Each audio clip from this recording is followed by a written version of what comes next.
Okay. Everyone should have just seen a notice on your screen that the recording has now started. We made this announcement once before, but we will make it again just for the recording.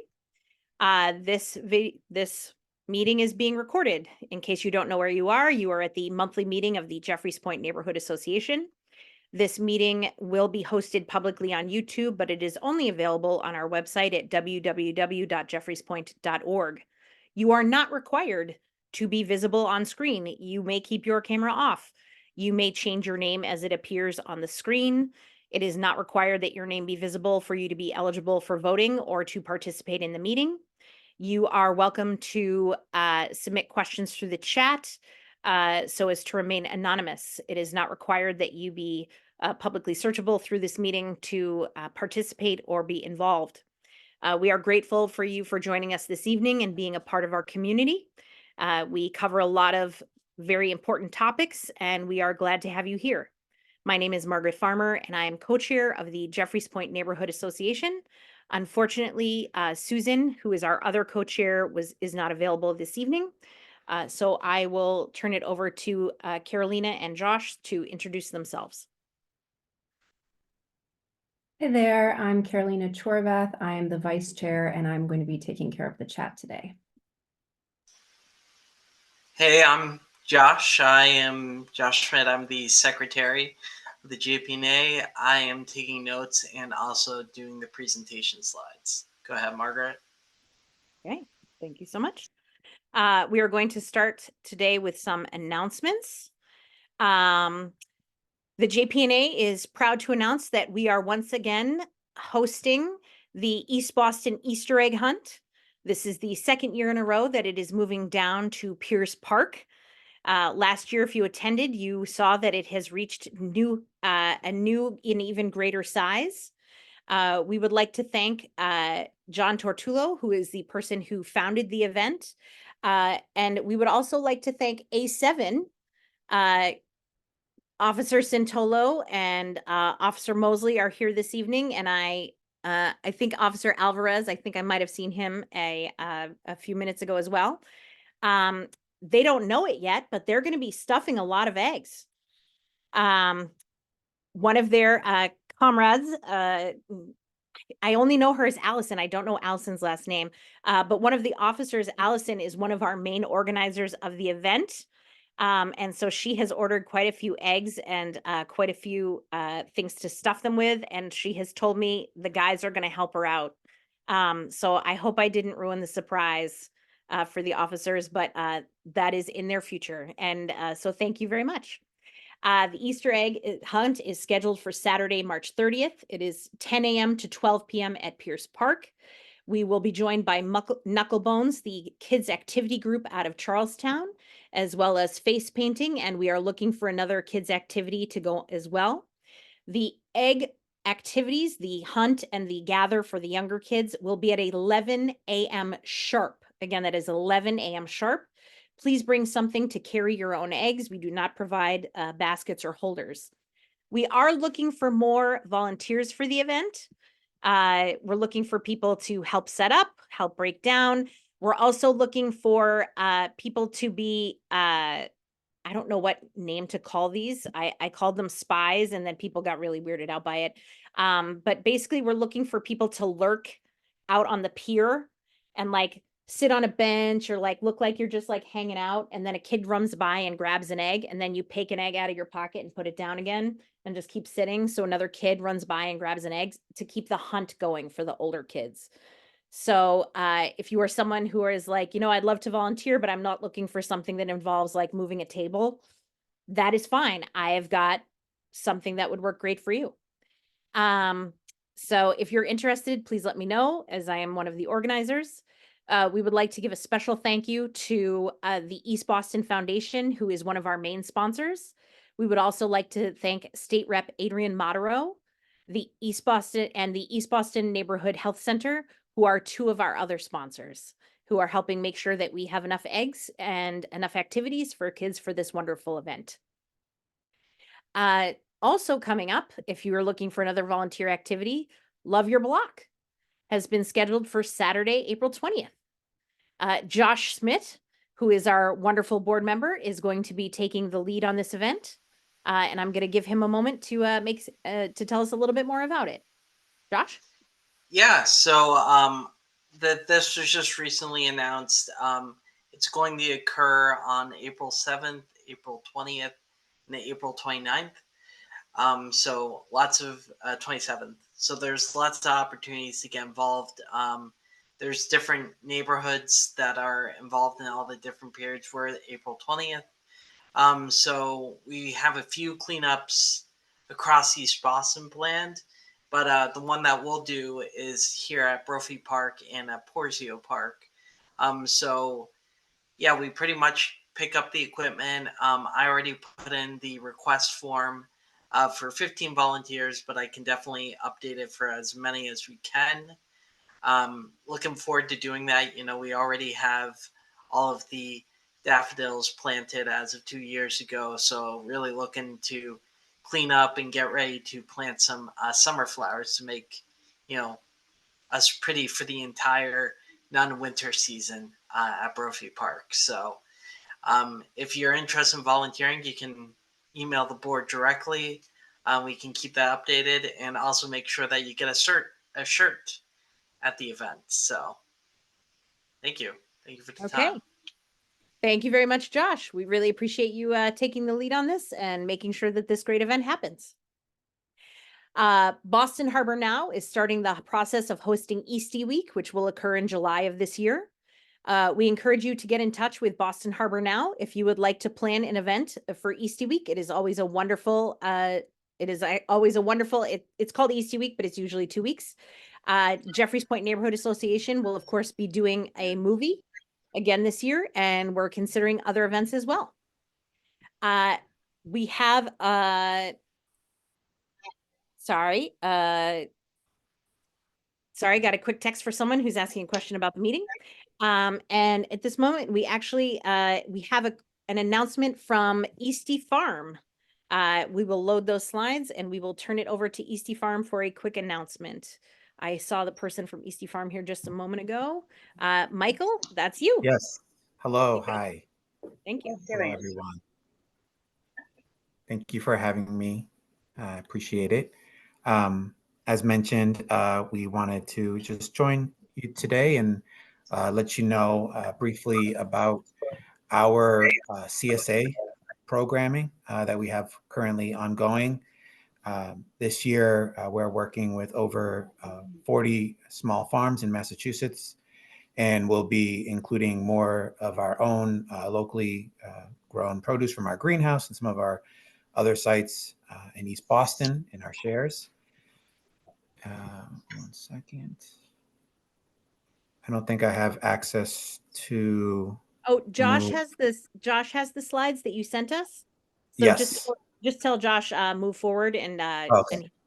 and he'll Awesome, Josh. Thank you, Josh. If you wouldn't mind just moving forward to the next slide, please. So our CSAs is community supported agriculture. For us, it's a 25-week produce subscription service that begins at the end of May and runs through mid-November. Next slide, please, Josh. Thank you. I had mentioned we work with over 40 local farms. These are a few of our favorite additions that we added last year.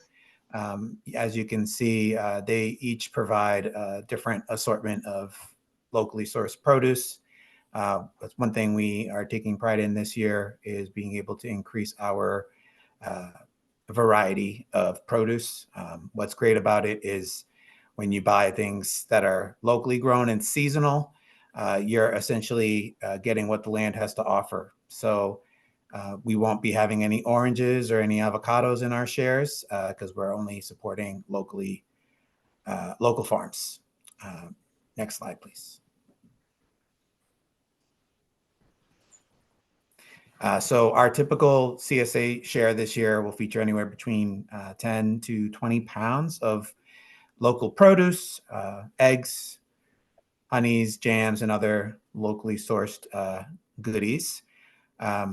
Since we are purchasing seasonal in the beginning of our season, May, June, July, August, it'll lean more towards the leafy greens, herbs, and things that are bright and beautiful. And then towards the winter months, it will be more of the root vegetables, so onions, potatoes, etc. And during that time of the year, we kind of supplement the root vegetables with other goodies like the honeys, jams, and some other things that we have in store for this year. Next slide, please.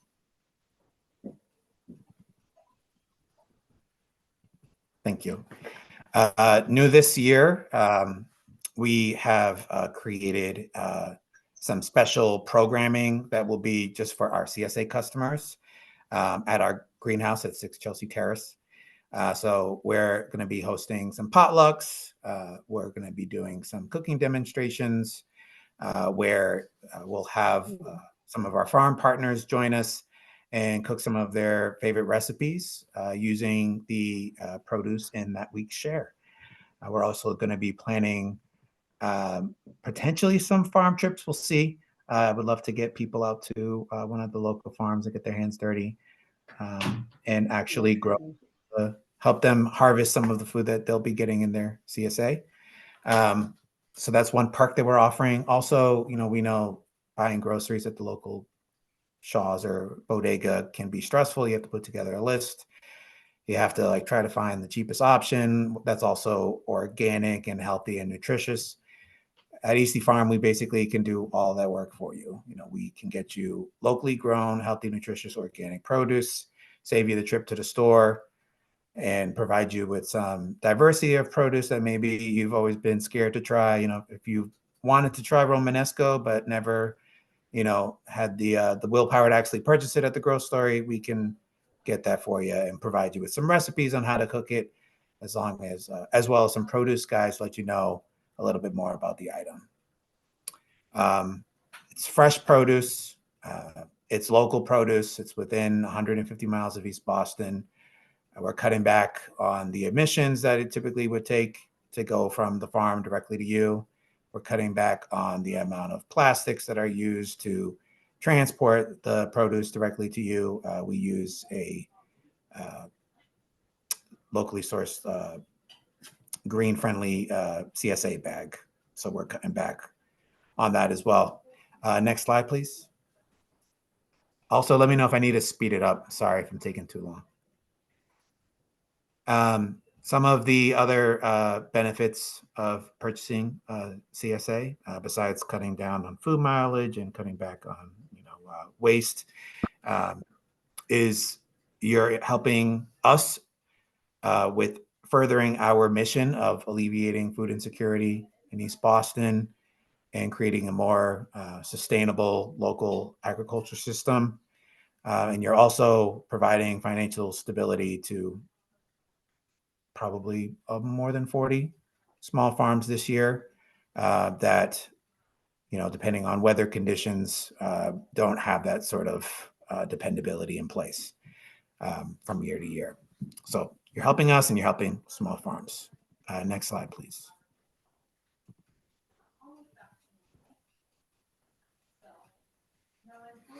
This year, we created a pricing tier system to make the CSA more affordable for families across varying socioeconomic levels. We have our helping hand share. That's pretty much our market share cost. $50 a week.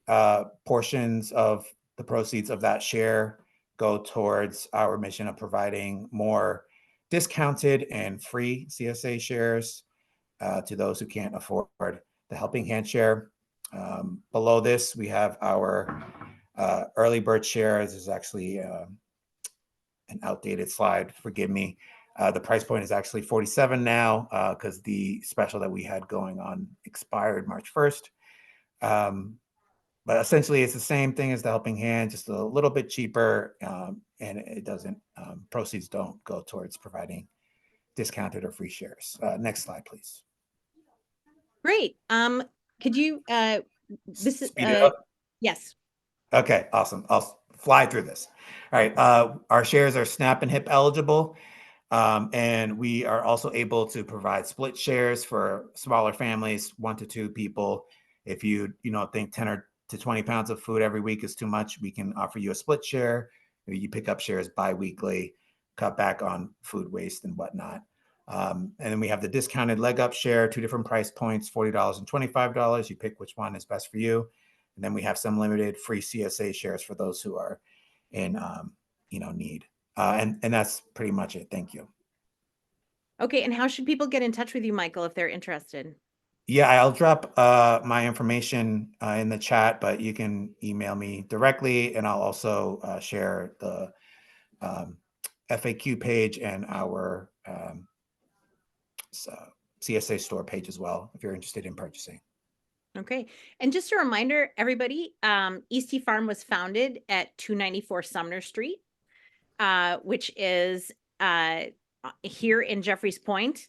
The garden is open to the general public every single day. It's a great place to stop and meditate. The overabundance of growth is a wonderful thing to observe every single day. We're incredibly lucky to have Eastie Farm and the entire organization located here in Jeffries Point in East Boston. So thank you, Michael. The work you do is incredibly wonderful, and we're really happy to have you here, and really happy to have CSAs available along with so many of the other wonderful programs that Eastie Farm does. Thank you so much. And just really quickly, you can also visit us at the greenhouse whenever you want. 6 Chelsea Terrace. Swing on by. It looks beautiful right now. We're getting ready for our seedling sale. So if you ever want to stop by, check us out at the greenhouse too. And is the seedling sale just vegetables, or is it flowers and vegetables? This year, I believe there's going to be flowers as well. I don't know the variety, but from what I've been hearing, there will be some flowers. We Okay. also have a question asking if it's possible to donate money toward a CSA for a deserving family. Yes. We are accepting donations where people can reach out to me directly via email. And again, I'll drop that in the chat, and we can work that out so you can purchase a share for a family in need. Excellent. Thank you. Thank you, Michael.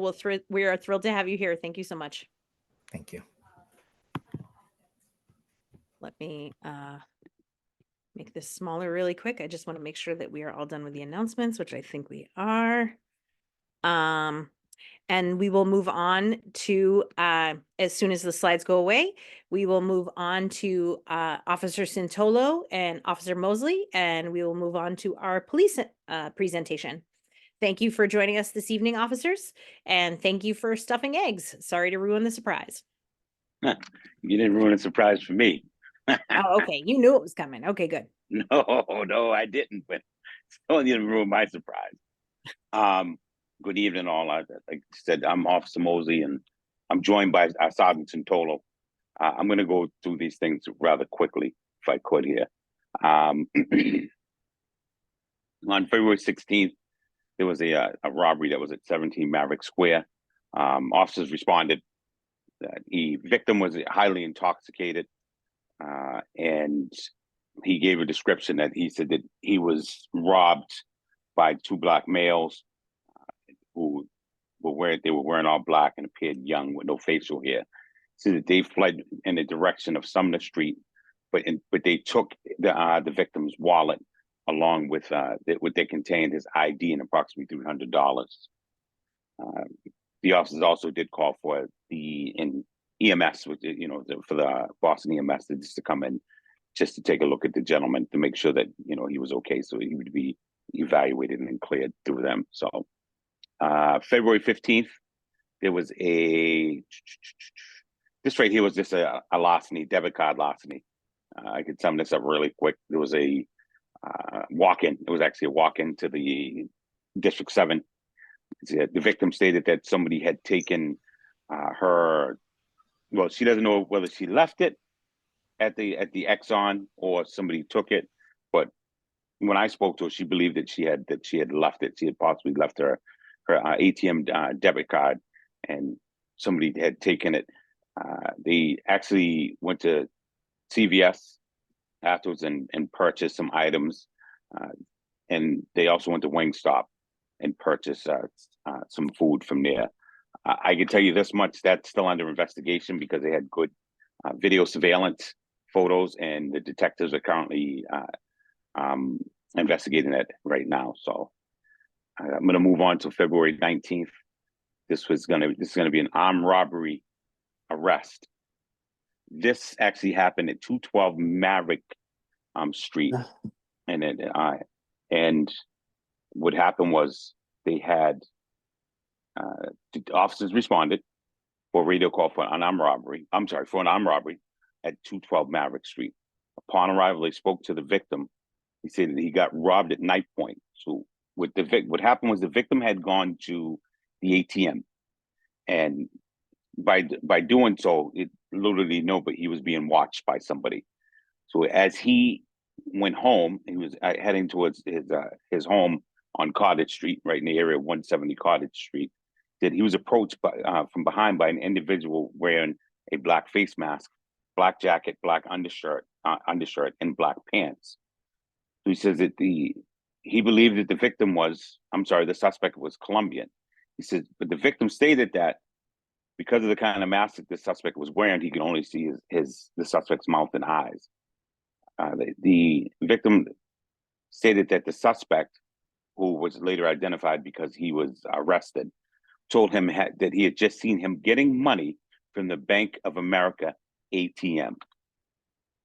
The officers that responded and other officers were able to, due to the description that was given, these officers were able to grab somebody that who fit the description and do a bring back. And by doing so, the victim said that, yep, he was positively ID'd, and that the suspect was transported to District 7 for booking. I have on February 27th, this was at 28 Paris Street. I kind of heard this one on the radio, as a matter of fact. I was working downtown. But I guess this was a warrant arrest, and the warrant was for an attempted murder. So the officers, it was believed that this individual had a warrant. So they went to the 28 Paris Street. It was a couple of uniform officers and a couple of plainclothes officers. So they said that once they went to the address, they verified the individual's ID, and they also verified the warrant that he had. So he was placed under arrest for that warrant, for said warrant of attempted murder, but also the officers to a search for an incident to a lawful arrest. There was a large knife that was wrapped in a sock, which was located inside, on the suspect's right hip. But he was, like I said, placed under arrest for that warrant and brought back to District 7 for booking. On March 1st, this is going to be another walk-in. March 1st, this is a vandalism. So they walked into District 7 to report that somebody that had in between in between 2:30 a.m. and 2:40 a.m., his residence on Brook Street was vandalized by an unknown male. That's what that was for. Then we had on March 2nd, an officer responded for larceny from a motor vehicle. Individuals stated that at 12:11 p.m. on Saturday, 03/02, 2024, that he had parked his vehicle above location the night before, 3/1 on 03/01/24, around 6 p.m. When he returned that morning, he noticed that his side mirrors were missing. He further stated someone left a note saying "free" in Spanish on his vehicle, which he did not write. Then on February 29th, we had this is a drug violation of the auto laws arrest. So this was a plainclothes officers on February 29th, 2024. These officers, who were in the anti-crime plainclothes unit, conducted a traffic stop. And as a result of the traffic stop, this individual was arrested for, let's see, I'll just go through a few things. So individual was arrested for unlawful possession of Class B substance, which is cocaine, and there are several other. There were like small baggies of cocaine, in which the individual was arrested for, as well as a digital scale. That's all I have.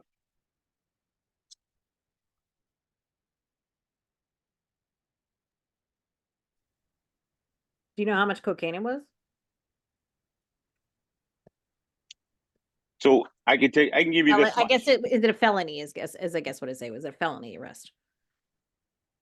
I would have to say no. The way this looks to me is that it was packaged for sale, but not enough to total what I would consider to be a felony. So it wasn't like a big, like a half a kilo of cocaine. So, but it's obvious that this person is a drug dealer. Okay. Thank you. You're welcome. We just have one question. Oh, Josh, sorry. Go ahead. No, go ahead, Carolina. I didn't know if anybody had questions, so go ahead. Yeah. So just one regarding no standing, no parking sign on the curve of Webster Street. I know we've gotten emails about this as well, that there are 3 such signs on 3 corners of Jeffries and Marginal Streets, which were requested by the local fire chief, but just about every morning there are vehicles parked in these spaces. So I guess not much of a question, more of a concern. Say Jeffries and Marginal? Yes. Okay. We got it. We'll get on it. Yeah, that's one truck. Again, I know I always recommend getting parking enforcement here through City Hall. I don't know how that goes, but that's on them. But we can also we can help out in that area.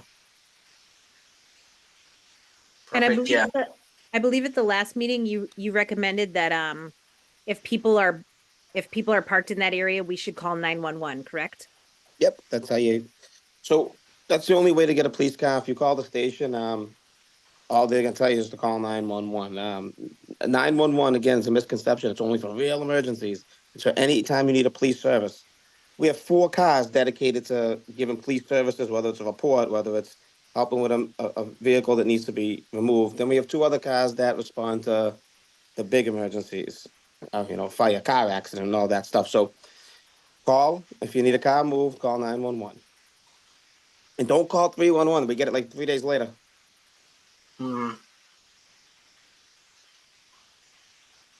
So, about 28 Paris Street. Yeah, I'm aware of that murder attempt.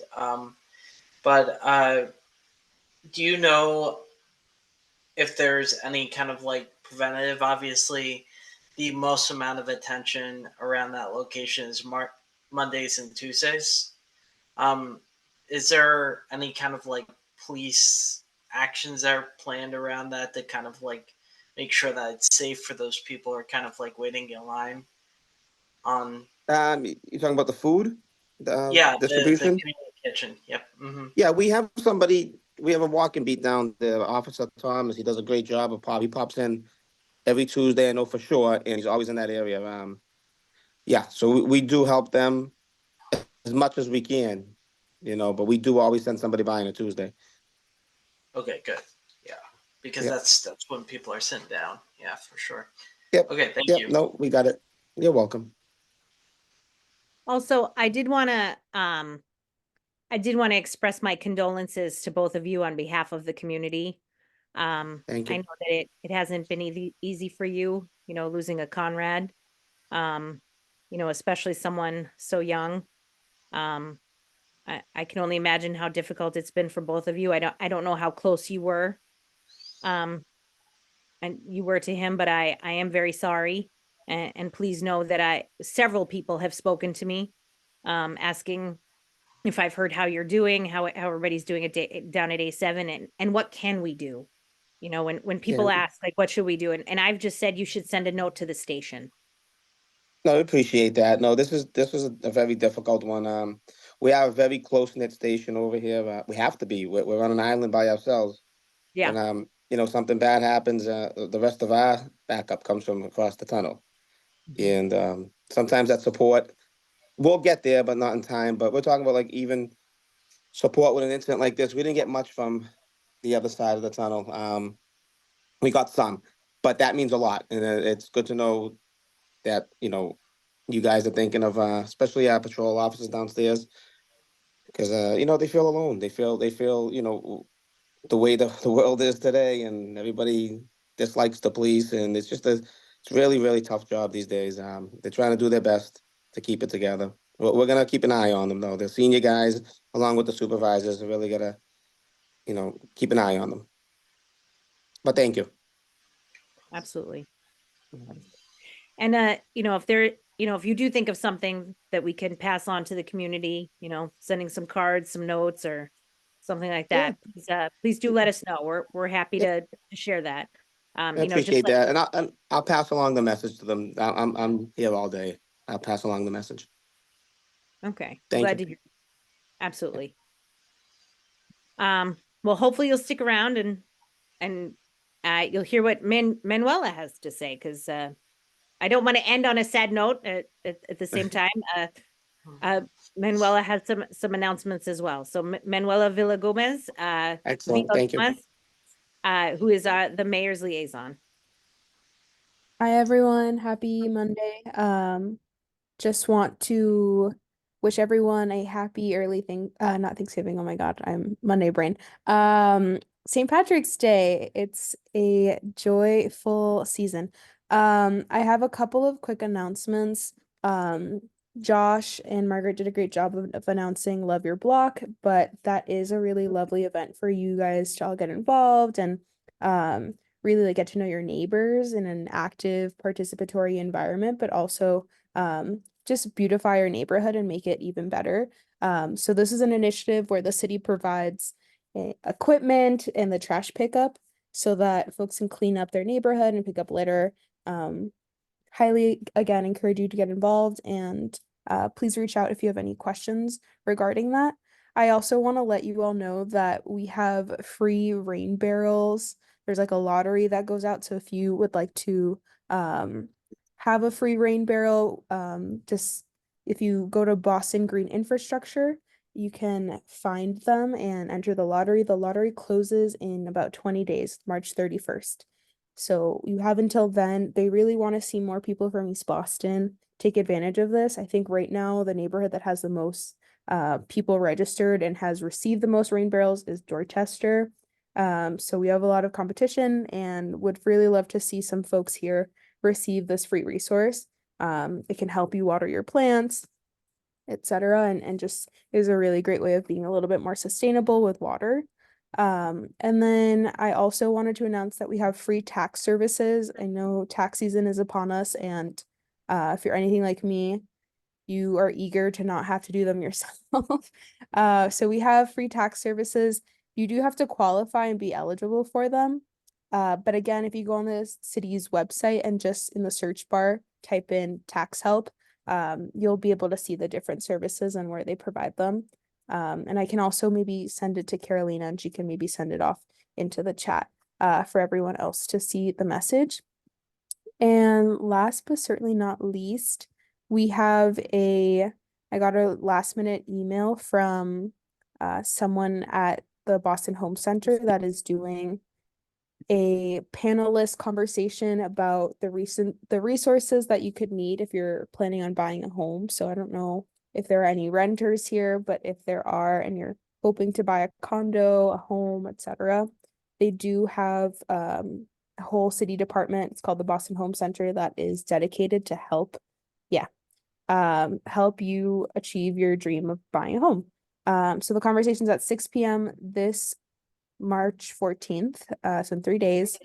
We have a couple of really great guest speakers, and you can register for the workshop using that QR code. Or again, just type into the search bar on the boston.gov website, Boston Home Center, and you'll see all of their workshops coming up. And then I did have another announcement about an elderly resource fair.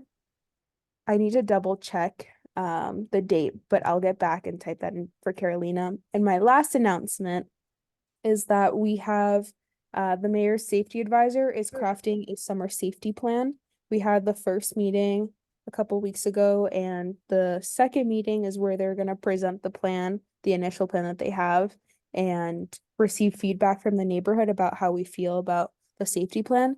This plan is really, honestly, you can think about it as a way of engaging of the city, trying to think how to engage students that are not your typical A, B students, but maybe your C, D, F level students that are just looking for more creative ways to get involved in the summer, and keeping them engaged and really safe, bountiful and joyful activities is really the goal of this. So I think if y'all would like to get involved, the meeting is going to be happening April 2nd at 6 p.m. at the BCYF Center on Paris Street. So again, 6 p.m. April 2nd at the BCYF Center.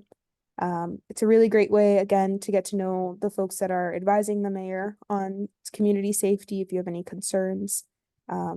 We had really great conversation, but not a ton of turnout last meeting, honestly, because they got the date to me way too late.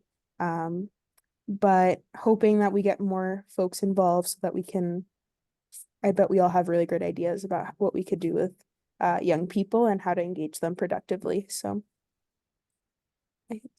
that's all I have. I don't know if there are any questions. Yeah, there are actually two questions about the rain barrels. One is whether or not there are any limitations or requirement for the rain barrels, or if they are literally just a barrel. It's just a barrel. I'm gonna see if I can find a picture of it, but I don't think you need like any, I don't know what limitations they're thinking of, but you just need a space for a barrel. Like you can't leave it out in like the sidewalk. But if you have a yard or a deck that receives rain, I think you're fair game for the rain barrel. Okay. I'm not I sure mean, if anyone here has one. Ideally, you'd connect it to a downspout, and if your basement floods, this is actually an amazing thing to set up because it will significantly cut down on the flooding in your basement. And if you're in a condo, does everybody in the condo need to sign for it or sign up for it? That's a great question. I will ask and find out. I don't know when I can get the answer to that person. Maybe if they're okay with giving me their contact info, happy to relay the answer that I get. Or otherwise I can give it to Margaret and maybe they can post it on the Facebook group. Okay, they said that they will connect with you. And then the other question was, what is the website for the rain barrel, or how can they sign up for this? Yeah, I will find the website and then chat it to you. Maybe you can chat it back to them. Is that cool? Sounds good. Thank you.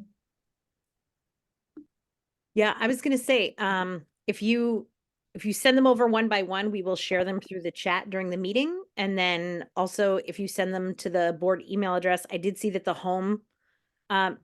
flyer for the home buyers meeting came through already. We will post them on our social media as well.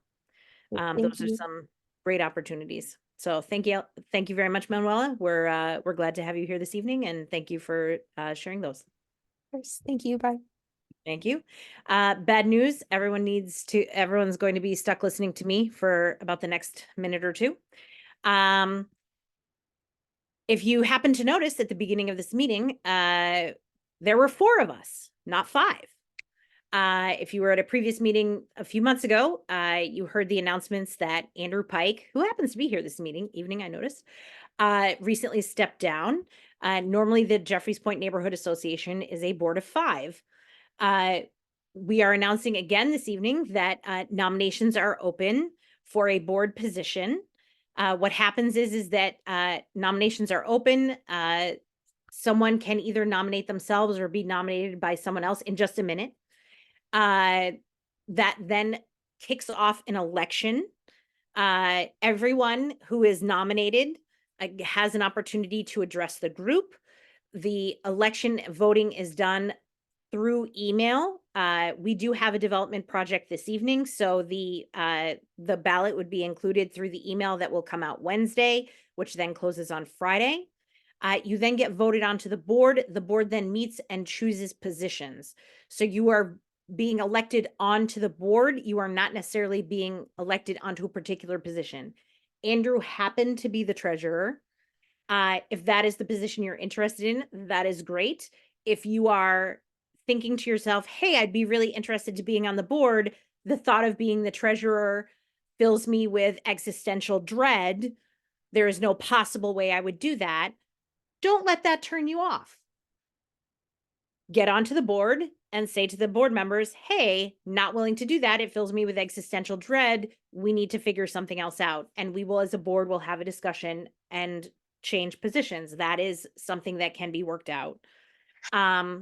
It is a normal thing that happens when people move onto the board, or even after people have been on the board for a period of time, people will move around as their schedule or as their needs change. That is a very normal thing.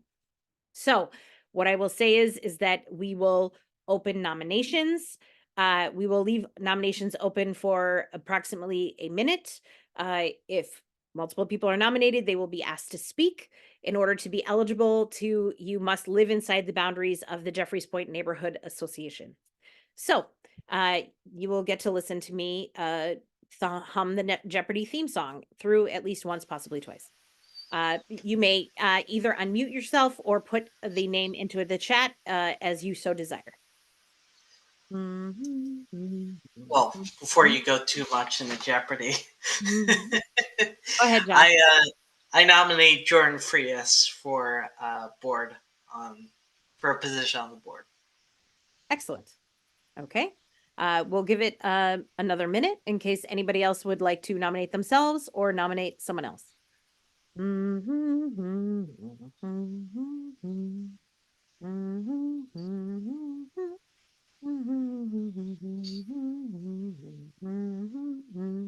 I mostly hum just so it's not completely awkward that we're sitting here just like staring because there's only like 4 people with their cameras on.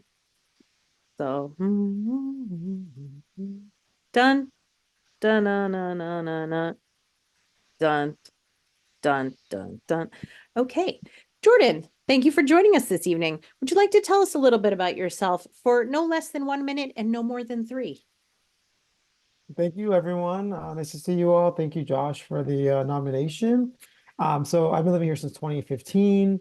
I was living on Shiva Court across from Renee, former board member, Stefani. She got me into this organization right away. So I've been involved ever since 2015. Now I live on Webster Street, so I didn't move too far, still within the boundaries. And I'm just looking forward to being involved in any way I can. I'm not the best treasurer. I'm not really good with numbers, but hope you guys consider me for some other function. That's possible. And I want to thank you guys all for taking time to hear me. And thank you again, Josh, for the nomination. No problem. Thank you very much, Josh. We appreciate you being here and we appreciate you accepting the nomination. Again, ballots will be included and ballots will be all one ballot. It is not a separate ballot that goes out from the development ballot. And those will go out to everyone who is eligible to vote on Wednesday, and then they will close on Friday at 5 p.m. Late votes are not accepted. Moving on to the board, onto the agenda. Sorry, I was reading the agenda while trying to talk at the same time. Next up, we have Brian Gannon, who is the chair of the Ward 1 Democrats, to make an announcement about the upcoming caucus. And I saw him just a moment ago, and Josh is sorry, I'm doing That's- double duty. I'm at the Jeffries Yacht Club meeting as well, so. That's pretty funny. That's okay. And I believe you turned in a slide which Josh can share. I did, yeah. Okay. Thank you so much. But hello, everyone. My name is Brian Gannon. I live over on Everett Street, and I'm the current chair of the Ward 1 Democratic Party. So we and several of your neighbors are members as well. We represent the Democratic Party for Ward 1, which encompasses East Boston. You can change the slide here. And we are having a caucus that's coming up. So the ward committee, really our goal, and this is our mission, is that we're seeking to really develop an active community of folks here, Democrats in East Boston, to help advocate for the party locally. We're looking for additional volunteers. Sometimes there's opportunities for new members, but would love you to get involved. We're starting to host a series of social events, but the upcoming event that's coming up on Saturday is the Democratic Caucus. So I just lost the slide there. And then if you can go to the next, slide there. So these are just some of your neighbors that are on the Democratic Committee in East Boston. They were elected on the primary ballot. So the ward committee is elected every 4 years on the primary ballot. And then when people either resign or leave, there's opportunities for new folks to join the committee. So, we do welcome folks at any of our meetings. Would also love you to come to some of our social events so that you can learn about what we can do, what's possible with the ward committee, but we'd love you to participate if you can. So, and next slide. So just to tell you a little bit about the caucus, this is one of the big things that the ward committee does do, is we host a caucus where we elect delegates who go to the state Democratic convention and vote on both whether we're going to endorse candidates. You vote on the platform issues. It's just an opportunity for Democrats across Massachusetts to get together and advocate for their own communities at that event. So anybody can participate in the caucus. The way that it works is the caucus is on Saturday and the 16th at 10 a.m. Please arrive if you plan on joining us. Come before, make sure you're there before 10:15 because we do close the doors at 10:15. But anybody can run for a delegate to be at that convention. So any registered Democrat can run. Anyone can attend the caucus, and any Democrat can vote. So if you wanted to be nominated to be a delegate for the convention, you can come and ask somebody else to nominate you or second your nomination, and then you could be a delegate. And then we vote, and any Democrat that's in the room can vote on who can be a delegate. And then we have an equal number of men and women and non-binary candidates as well that can attend, that will be elected at that day and then go to the convention. And I think this year it's in Worcester. So, but it's just an open voting session with just Democrats. And then the reason to run as a delegate is, again, this is an opportunity to represent your community at the state party. It's pretty fun event. I know, Margaret, you've been. I think you've had a good time there, especially the candidate years. It's a real, it's pretty fun. A lot of the candidates will host events and parties. You get to commune with a bunch of other folks across Massachusetts and learn about what they're doing in their own wards or towns. And then the next slide. Yeah, so this is me and my wife and my kids. We went to the convention. That's like Elizabeth Warren speaking there, but you get to see, a lot of the folks that are representing us and our delegation at that convention. Often you get a chance to meet them, shake hands with them, have a conversation with them. And then the next slide. So the caucus is on 316, as I said, at 10 a.m. at the Salesians Boys and Girls Club at 150 Byron Street. Please come. It's a great opportunity. If you want to participate, it's a great way to understand how the party works at the local level. And the reason I've done this is that I feel like there's just such an opportunity for us locally to really advocate to move the party and get the party to help us in a lot of the needs that we might have in East Boston. Now, and we're also hosting a social on June 6th. So put that in your calendar from 6 to 8, and that's going to be at Boston East in the community room on Border Street. So come meet some of your, the ward committee that represents you, but also meet other Democrats in the community. It should be a great event. And the next slide. And that's it. And then, please reach out to me, call me, email me if you have questions, if you want to get involved. Follow us on our Facebook page, but would just love more participation and more folks in the community to join us at the caucus and participate in our regular events. So if you have any questions, I'm happy to answer them.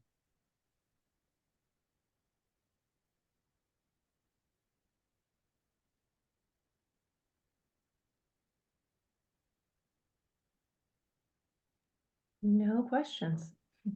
All right, great. Well, I really hope to see folks there, because I'd love to see a full room of folks and really engaging in the democratic process. So hope to see you there. Thank you, Brian. All right, thank you. Bye, guys. I got to get back to my other meeting. No problem. Thank you very much, Brian. And I would Thank like you. to point out, as a presidential election year, the caucus will be a good time. Yeah, and The the convention non-election is a years are blast. like, I have oh, okay, this is interesting, but yeah. presidential All right, years, great. it's a Thank good time. you. Thank Yeah. you, Brian. We are going to move right along because it is 7:55, and we do have several other things on the agenda. So we will move right on to Bill Masterson from Tree Eastie.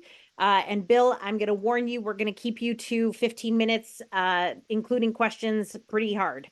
So it is 7:55. Bill, take it away. Thank you, Margaret. Hello, everybody. Thanks for making time on the agenda for me and for Tree Eastie.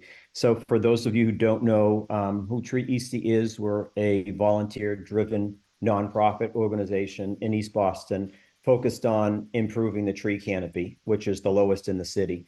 We planted our first tree in October of 2021, and since then we've planted over 300 trees. Street trees, yard trees, and park trees. And we're to the point now we've pretty much filled every empty tree pit in East Boston. So our focus is twofold. One is to plant more street trees, and we've got a program or deal that, with the city where if we can collect signatures from people, from homeowners, they will plant a free tree on the sidewalk in front of their home. We piloted a program last fall with Leah Gregory, who's on the call and a JP resident. She was able to collect signatures from, I think, 5 residents of Jeffries Street, and over a period of just 2 months, where normally it takes 12 to 18 months, the city came out and planted trees. So we've started the initiative of actually collecting signatures from residents. We've been doing it for the past 3 weeks or so. We've been successful at collecting some signatures, but we have developed alliances with some of the larger landowners in East Boston. So East Boston CDC, some of the churches, and Leah actually was able to work with NOAA to get trees planted in front of 30 locations, NOAA locations throughout East Boston, which is amazing.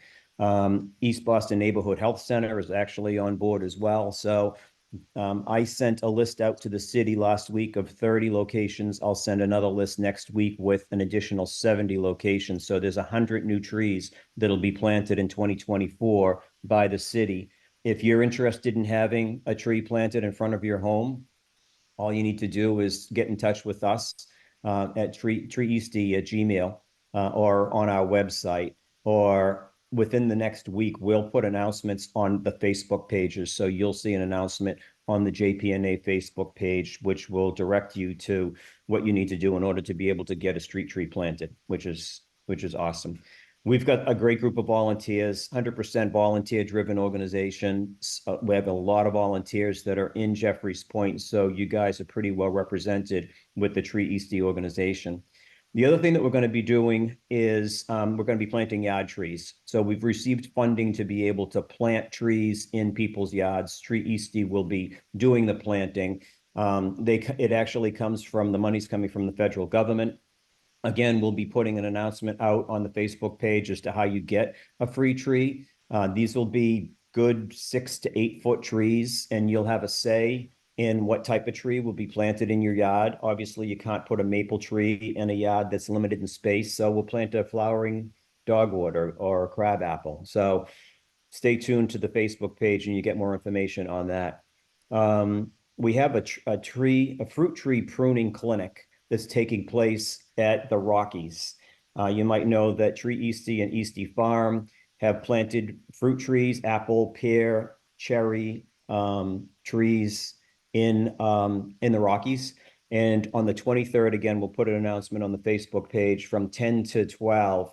We have a certified arborist that's coming out. They will show you how the correct way to prune a tree. We're going to be doing fruit trees, but it'll apply to all trees.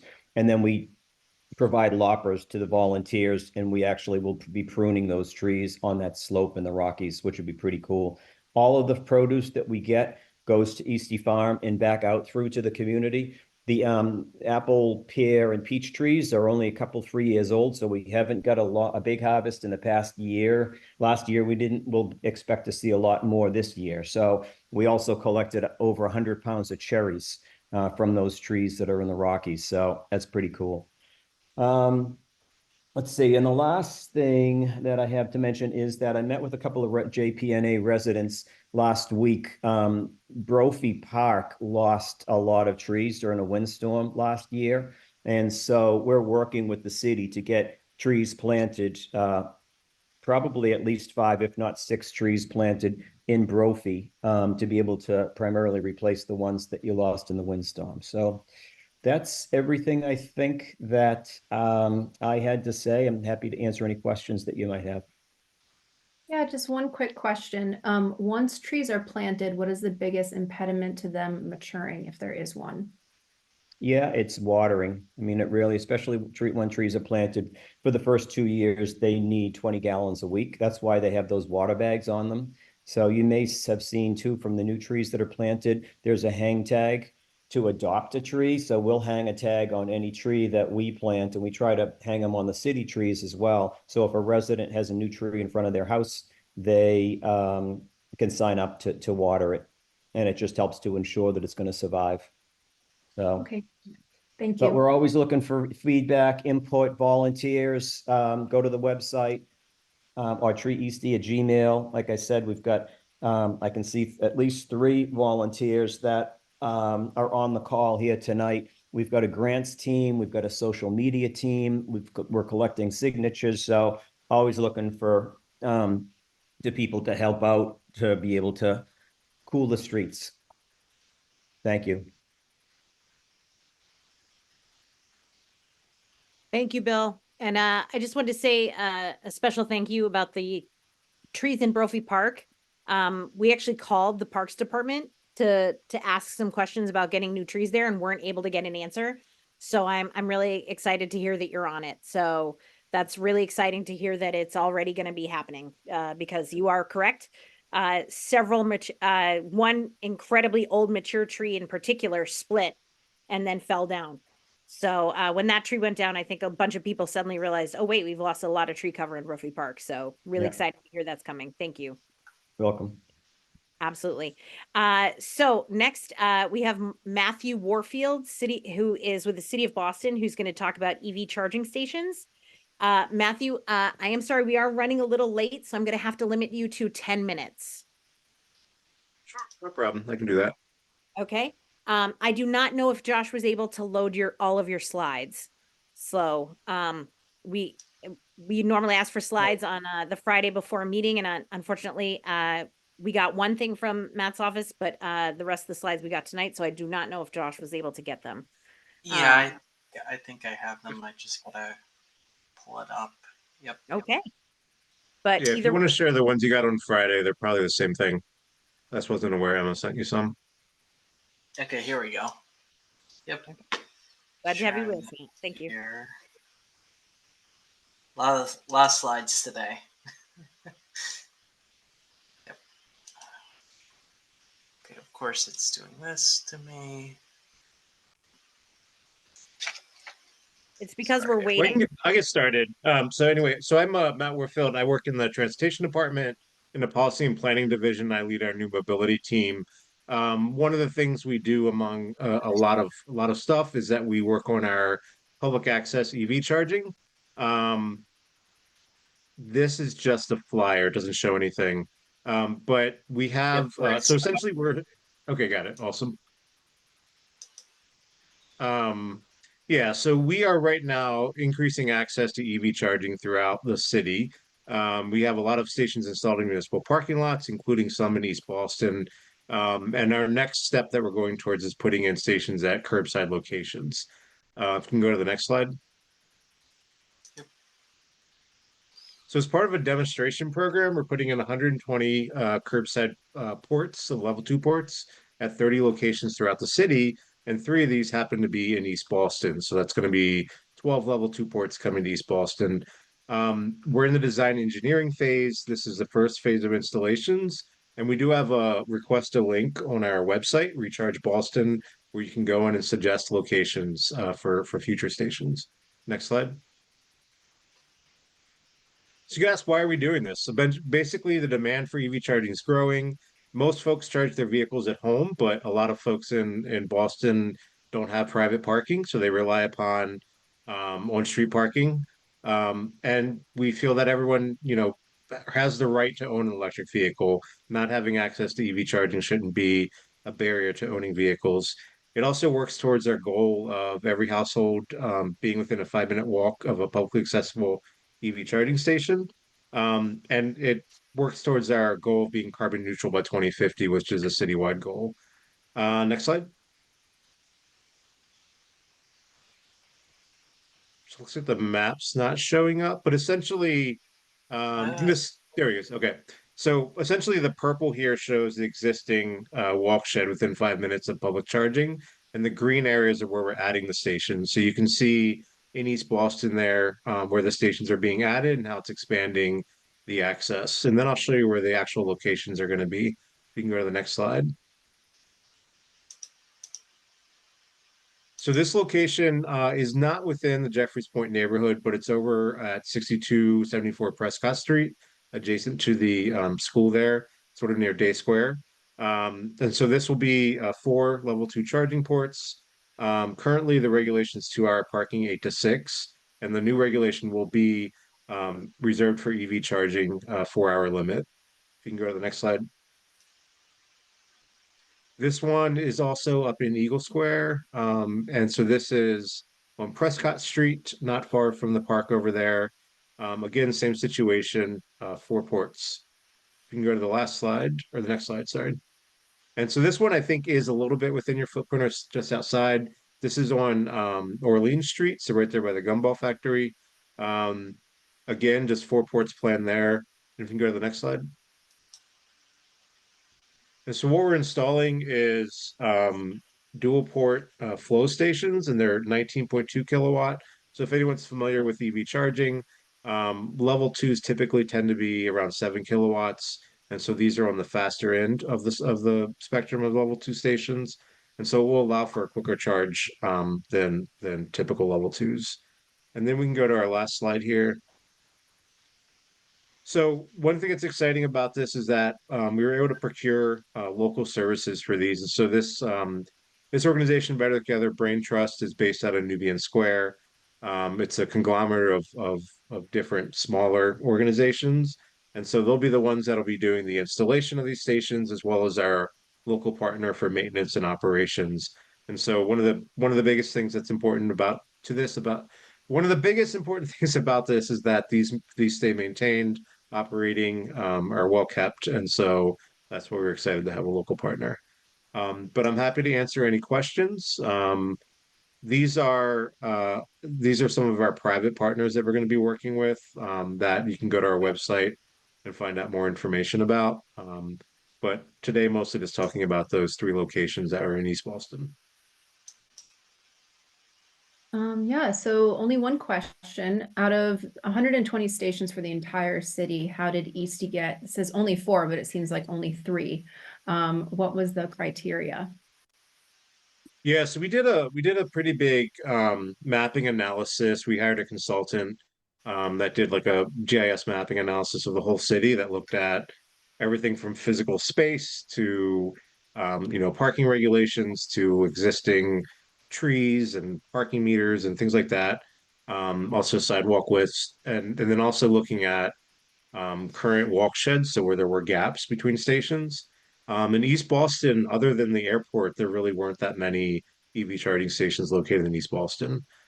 We also took into consideration the requests we received, and so we actually have received a lot of requests for stations in East Boston. So that was one of the reasons why a good portion of them are located there. That's all. Thank you. Cool. All right. Thanks so much. Thank you. Matt, can I ask, oh, actually, there is your contact information. Can I ask you to put your information in the chat so that if anybody has any questions, Carolina can share it with everybody? I do actually have one more question. That Sure. just popped up. Would it be possible for the city to work with some of the large new developments with parking garages to have designated EV charging that is available for the public to minimize removal of overnight on-street parking?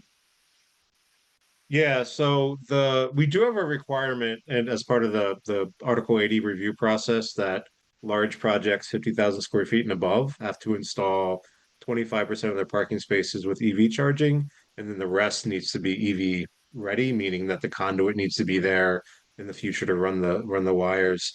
But that is all, depending upon however they manage that parking. So if it's residents, then it's only for resident parking, or if it's a commercial property and there might be some access in that regard. We don't require that they then open up their parking to the public to use those. But we are looking into kind of expanding that out and having them install stations in the public way. So again, it would most likely be curbside locations adjacent to these buildings that they would then supply power to for the charging stations. I'm not sure what if well, I'm not I'd have to work through the city planning department, the BPDA, to determine what authority we might have to say a portion of your parking needs to be publicly accessible for EV charging. But yeah, no, I agree. We want to see these charging stations in off-street parking lots as much as possible. A big initiative we're doing working towards is getting owners of private parking lots to install stations. So think about the commercial strip over there by Central Square, and Dunkin' Donuts parking lots, things like that, that are just a lot of parking that's not utilized that much that could really host these stations rather than public spaces. Thank you, Matt. That's really interesting, and we appreciate you answering our questions. And we will direct people to you with more, and hopefully these will continue to expand. And it will encourage more people who have easy access to charging stations to consider the option of purchasing an electric vehicle. Next up, part of the mission of the Jeffries Point Neighborhood Association is to both interact with our elected officials, but then also to hold them accountable. And so as part of that, we ask our elected officials to appear before the Jeffries Point Neighborhood Association once per calendar year to give us an update on what they are currently working on, what they've been able to accomplish in the past year, and then answer questions from us. They are very good, I will say, and Gabriela is very good about this, about attending some of our events, but we do like to have the formal setting to be able to ask questions. And so Gabriela is the first one. She gets the gold star. We send out an email in December and then again in January asking our elected officials to schedule sometime between January and June. And she gets the gold star as being the first one to schedule and be here this evening. So I would like to turn it over to Gabriela Coletta, who is our Boston City Councilor. Thank you so much, and take it away, Gabriela. Thank you so much, Margaret. I will take that gold star and place it right here. That means a lot to me. And before I start, I just want to thank you all so much for being here. It's a lot easier to be on the couch under a blanket watching Netflix, but you show up consistently because you care about this neighborhood, you love this neighborhood. So from somebody who has been coming to these meetings for almost a decade, first as an aide and now as a counselor, I just want to say thank you. And I want to thank you for your continued partnership in this meaningful, sometimes difficult, but rewarding work. I've worked with many of you on numerous occasions, and it's been great helping to solve some of our most persistent issues here in East Boston together. And there's a lot of work that we have to do together. So I'm excited to have this presentation for you. It is standard practice for as long as I can remember that individuals who represent you come to these civic associations to give you a brief update. It's important for me to be in lockstep with you all so that ultimately I can receive feedback, comments, concerns, criticisms from you to truly be in partnership with you all from the beginning. And so this will help frame the conversation. We're not going to do a super deep dive, understanding that I have limited time, but please know this isn't the only opportunity to express your thoughts or your opinions or your vision. I take great pride in trying to be as accessible as possible at these events, so you can grab me aside and tell me about an issue. And I want to shout out my incredible liaison, Sebastian Pala, who is here, and also shout out to Jordan Frias, who does not serve this district, although he lives here. He's been a great partner in this work, serving District 6 over in Jamaica Plain, and just congratulations to being nominated to the board. Jordan, I can't see you, but I hope that you can hear me. Next slide.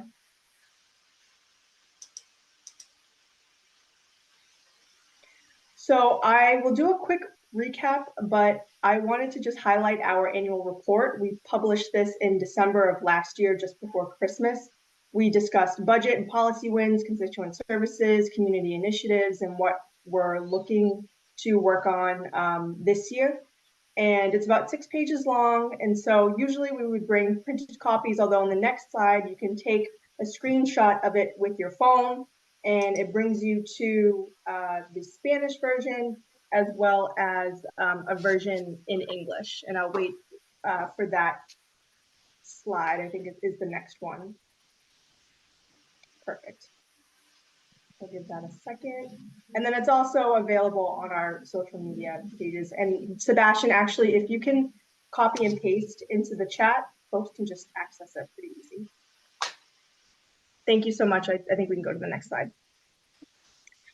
So I absolutely love being city councilor because you're able to see the direct impact of helping others on an immediate basis. We get hundreds of calls and emails per month, and every issue topic on individual correspondence varies. When someone picks up the phone and calls my office, I know that it is most likely the most important call that they will make that day.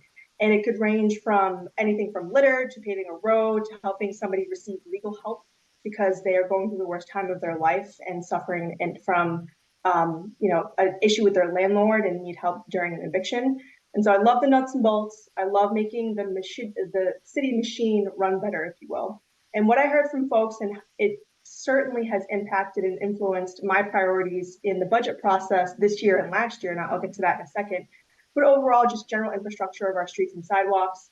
I don't have a car, so I walk every day, and I see just how poor of a state our streets and sidewalks are. Boston is a world-class city filled with innovation, and so I take issue with the fact that our streets have fallen behind, and I've uplifted this directly to the chief of streets. I've toured Jeffries Point with the new deputy chief of infrastructure and design, and even the mayor herself. I think that we've just fallen too far behind in the certain amount of mileage that Public Works is supposed to meet to repave every year. And I've worked with them to increase their staff capacity and contractual services line item to increase that capacity. We simply just need more hands to get the job done in coordination and make sure all utility work is taking place in a timely manner. I have worked with the Public Works Department as well and heard loud and clear from residents in Jeffries Point to have better coordination for utility work. Boston Water and Sewer, National Grid, Eversource, and their subcontractors, plus Public Works has gridlocked Orleans, Sumner, and Cottage Street. And I was personally on the phone with these executives over the summer to act better and work better with their neighbors. And this resulted in Boston Water and Sewer contractor being fined. And so I'm still committed to this work. We still need to update the technological infrastructure system. I won't get into that, but if you have any questions, it essentially just comes down to updating the software. I heard about a lack of parking enforcement officers. I worked really hard with my colleagues to fight for a budget amendment that resulted in the first parking enforcement officer class to be recruited, trained, and graduated. There's about 10 of them, and they're dispersed across the city. Of course, I advocated for more here in East Boston. And trash and mattresses. I'll talk about trash in the next slide, but please know that I recognize the mattress situation is out of control. It was a decision handed down from the state that has had disastrous impacts on our public works operations. I co-authored a letter to the Department of Environmental Protection uplifting these concerns and was able to have a meeting with them, and we're fighting to get more resources to make this program successful. Next slide. And I realize I don't have Boston Public Schools on there or public safety and fire, police, EMS. We're extremely lucky our Boston Public School systems in this region. We have incredible schools, and we're not seeing a decline in enrollment. This isn't on the slide, but we're not seeing a decline in enrollment like other districts are, but problems still remain. I'm still fighting for adequate supports for kids with special needs, English language learners, and matching facilities to accommodate growing school population. And I'll talk about public safety support in the future slides. But for this one, I just love being out in the community. I was raised by two parents who told me to take care of our neighbors and take pride in East Boston. And this is what ultimately led me to want to pursue a life of public service. And so my goal is to inspire others to get back to Eastie. And that's why we launched an anti-trash initiative that is centered around community cleanups. It's a multi-layered approach to solving trash. And yes, trash is multi-layered. I could talk about it all day, but we're literally trying to find solutions from the ground up. We organized multiple trash pickups. We picked up over 100 pounds of trash in East Boston, more trash barrels, more funding for Hokies, and working with schools to teach kids to stop littering. So there was a civic engagement component of it. I'm even looking to understanding how to bake reforms into the city's trash contracts that are up this year. In addition, we've done weekly walkthroughs with more to come in the spring and summer. And unfortunately, East Boston has had many fires in the north end, the building collapses. And so we've helped to organize the solicitation of money and material donations for folks to land on their feet, and have worked with East Boston Mutual Aid to disperse money and materials equitably. And then just getting City Hall out of City Hall. I've had multiple coffee hours with more to come in the community, listening tours, I have budget town halls, but my goal is, again, to be as accessible as possible. And speaking of budget, we are almost in budget season for the next slide, if you don't mind. I think it's Josh that is controlling it. I have some budget town halls that I would love to host you all there and really dive deeper into what the council's new power looks like and how to advocate effectively in partnership with you. A lot of my power comes from the ability to amplify your voice directly to chiefs, directors, the mayor herself, and relationships are currency in City Hall. And I'm very lucky that I have these great relationships, but there are certainly some times that I agree with the administration, and other times I think that we should be moving faster. But a direct moment of leverage is to obtain resources to best serve District 1 through the budget process. And so this year, again, we have the ability to amend line items in the operating budget. We don't have that power in the capital or BPS budget. And so based on what we've heard over the last couple of years in terms of priorities for folks, I think we can go to the next slide for that. We do have some budget priorities. Here are a list of our wins. I hope that you all can see that, and a list of my priorities. And this is just a short list. And I won't go through them all, but if you have any questions or want to learn more, please be sure to come to our budget town halls. Next slide. I wanted to briefly touch upon Plan East Boston.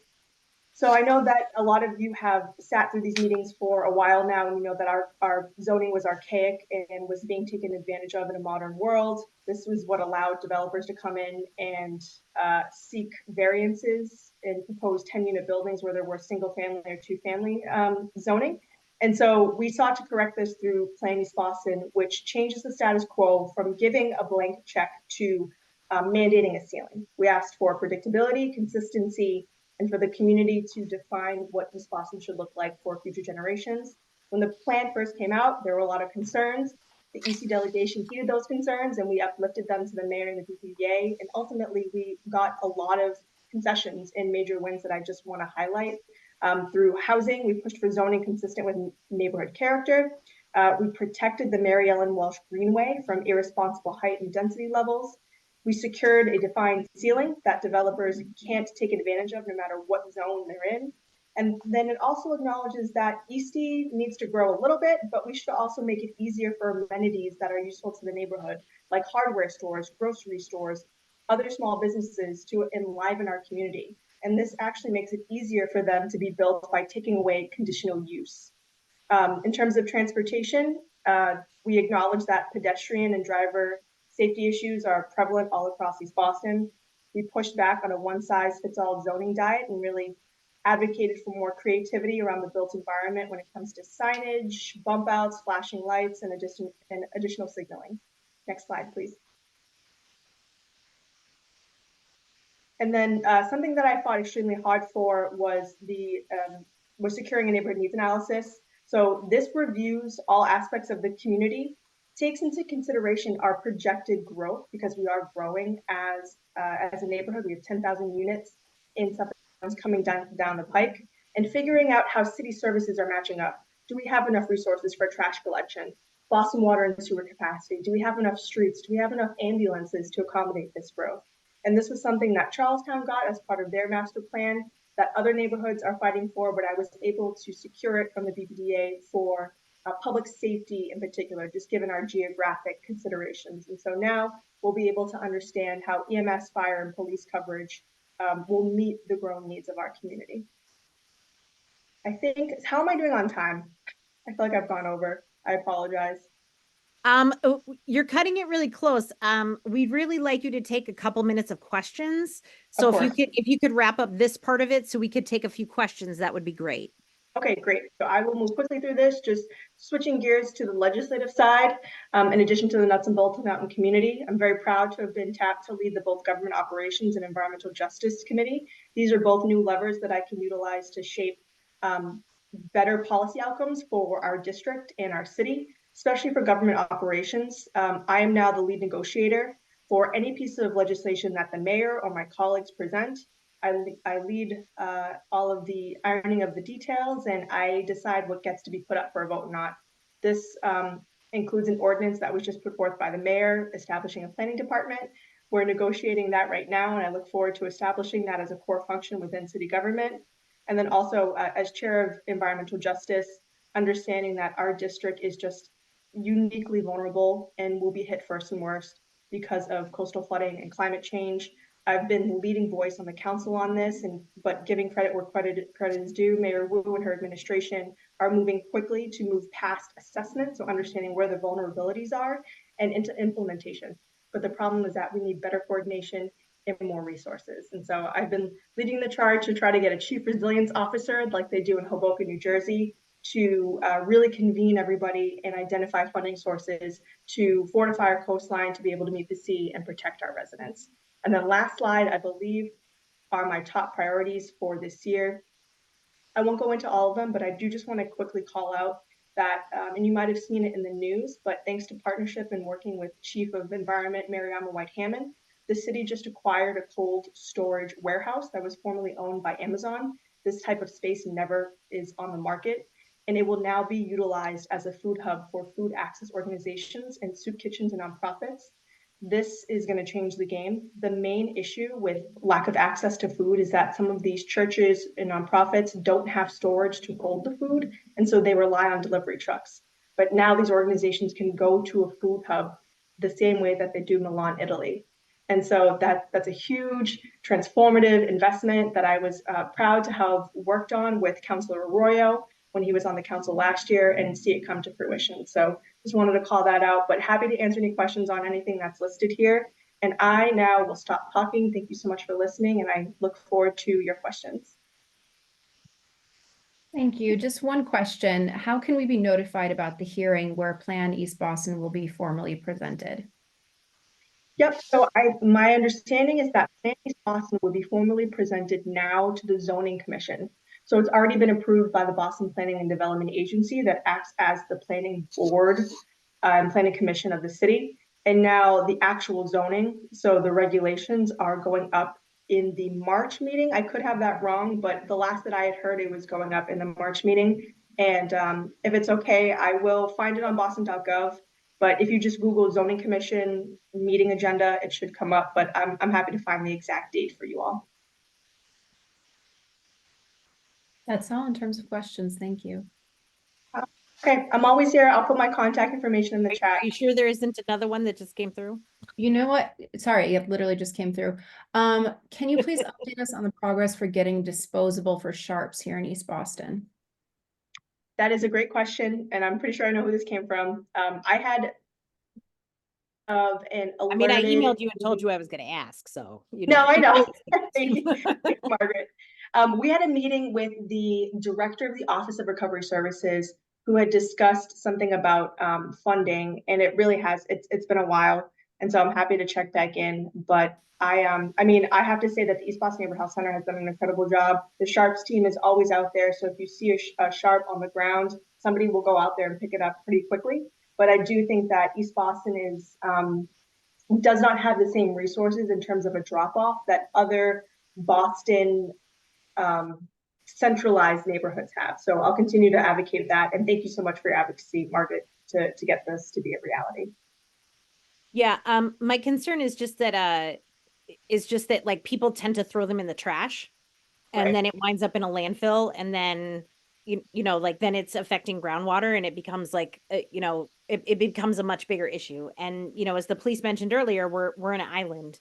If you live somewhere in the city, like maybe you carry it around and you find someplace that you can dispose of it in there, whereas here in East Boston, even if we could have it at the police station or at the health center, like somewhere, I just think, because I know people who've admitted to me that they're like, oh yeah, I just like throw it in a milk jug and then I throw the milk jug in the trash, and I cannot tell you like the cringe hearing that from people. But I'm glad to hear you're still working on it, and if we can advocate with you, we would greatly appreciate that. Thank you so much, and thank you for uplifting it again. Absolutely. And the next time you have a coffee, make sure you please let us know. We are happy to lift that up on our social media and encourage people to attend, to interact and ask good questions. And just a reminder, you do, and I am happy to send you that gold star. Thank you. Thank you so much, everybody. It's been awesome. I'll stick around for a little bit. Okay. We appreciate that.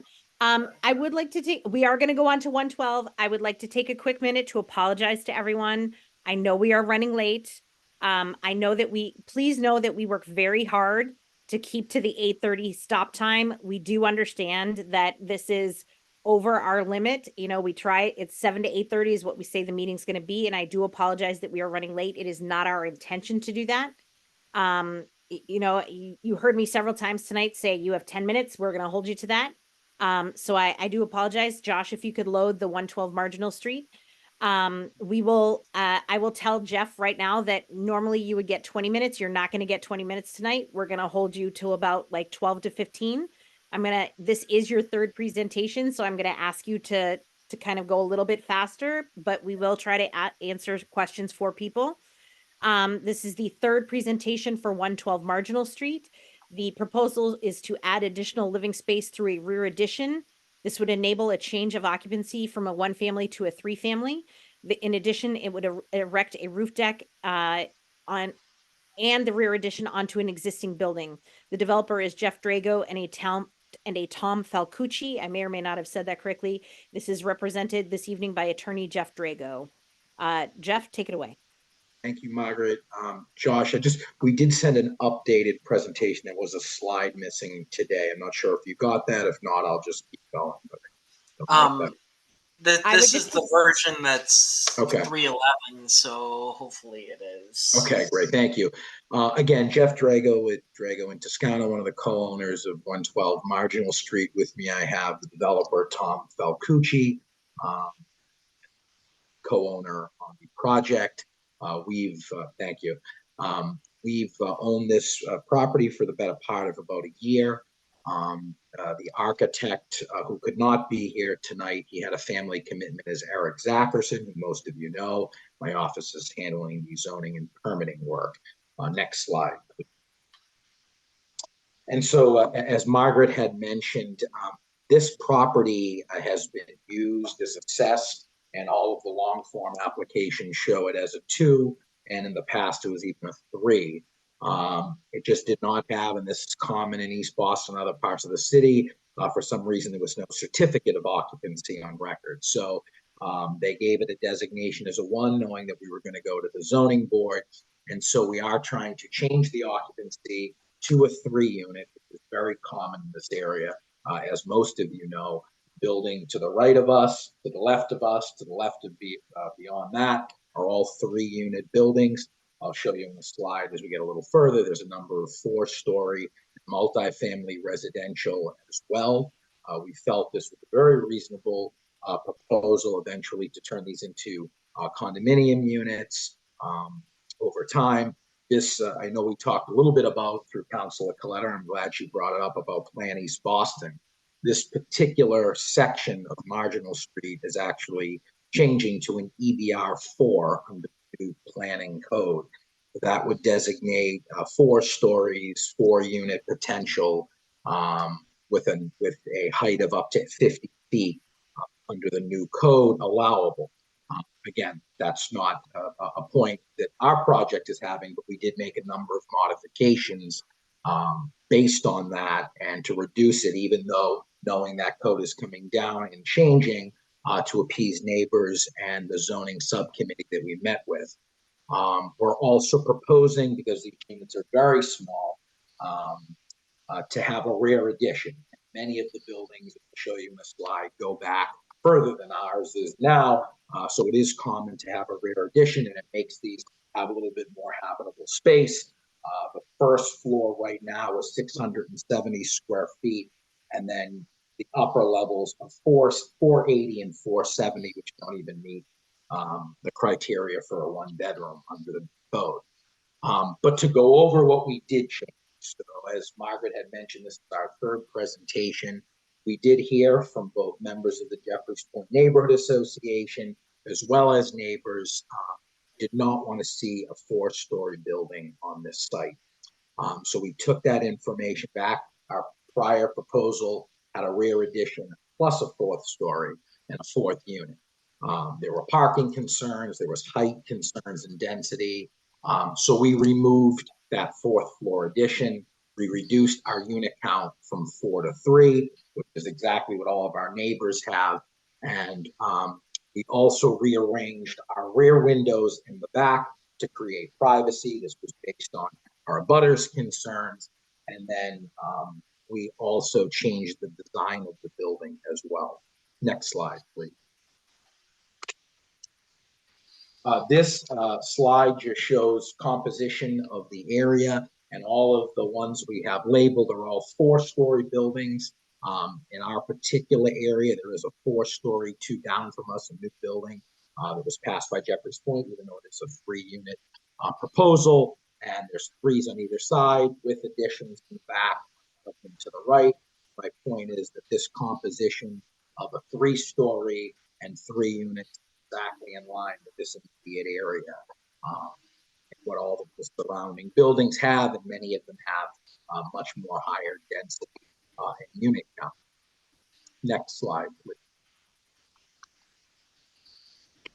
This is just a photo of the front of the existing addition, so folks can see.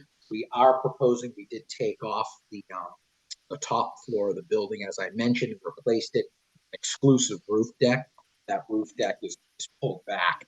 I'll get into that in a few slides. Next slide, please. Just again, composition down the street. So you can see these are all 3 families next to us, and many of them are higher than our building now. Next slide, please. This is just our zoning summary. Now, again, this was filed while we still had the existing zoning code, so we would be grandfathered in, although all of the BPDA recommendations going forward are looking towards the new planning study. And those are being recommended to the Court of Appeal. We are in a GCOD district, and we did design our plans to meet GCOD, have roof structure restriction because of roof deck, lot area for additional dwelling unit, FAR, rear yard, although our building already goes out the back. We have a 4'10" line in the rear now. We're keeping that, and we're infilling, which I'll show you a few more slides. Obviously, off-street parking. We're a quick walk to Maverick T Station, and I know they are encouraging to have less parking, but we are keeping the building. We're not tearing it down, so we were not able to create additional parking. Next slide.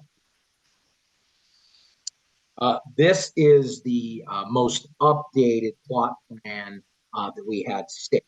I show this because it has come up at the last 2 meetings that potential boundary lines were not accurate. So we had it staked. You can see in the rear there is a concrete pad from our neighbor in the back. It actually encroaches onto our property, so that's why the boundary lines were confusing when folks were looking at it. So we still have a 4'10" setback, but there is a concrete pad that our building stops before, but that is approaching on our property and over our line. I think it's important to mention that because it has come up. This was staked by a licensed surveyor, measured out.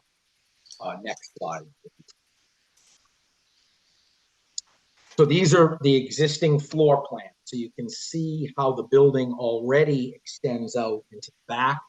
And we'll show you another slide. These are all existing. So 1 bedroom and then 2 as you go up. That's a duplex right now.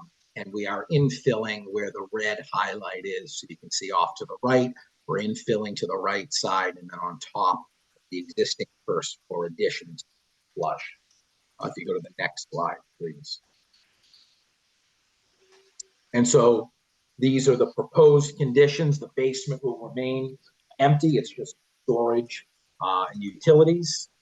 Next slide, please. And so now we get into the floor plan.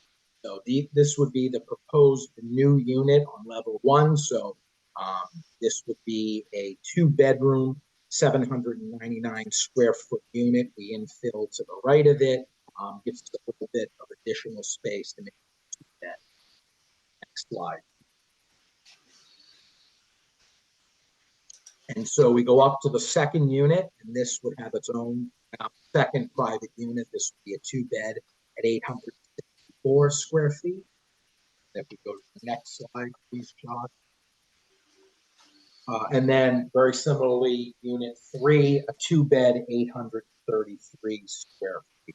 We add additional square feet minor, 300 and 300 square feet, 20 to the first floor. Next slide. So this is our roof deck. So the roof deck is an exclusive roof deck to the top unit, and all, you know, the buildings are tight in this area, so this gives a little bit of additional outdoor space for folks living on the top floor.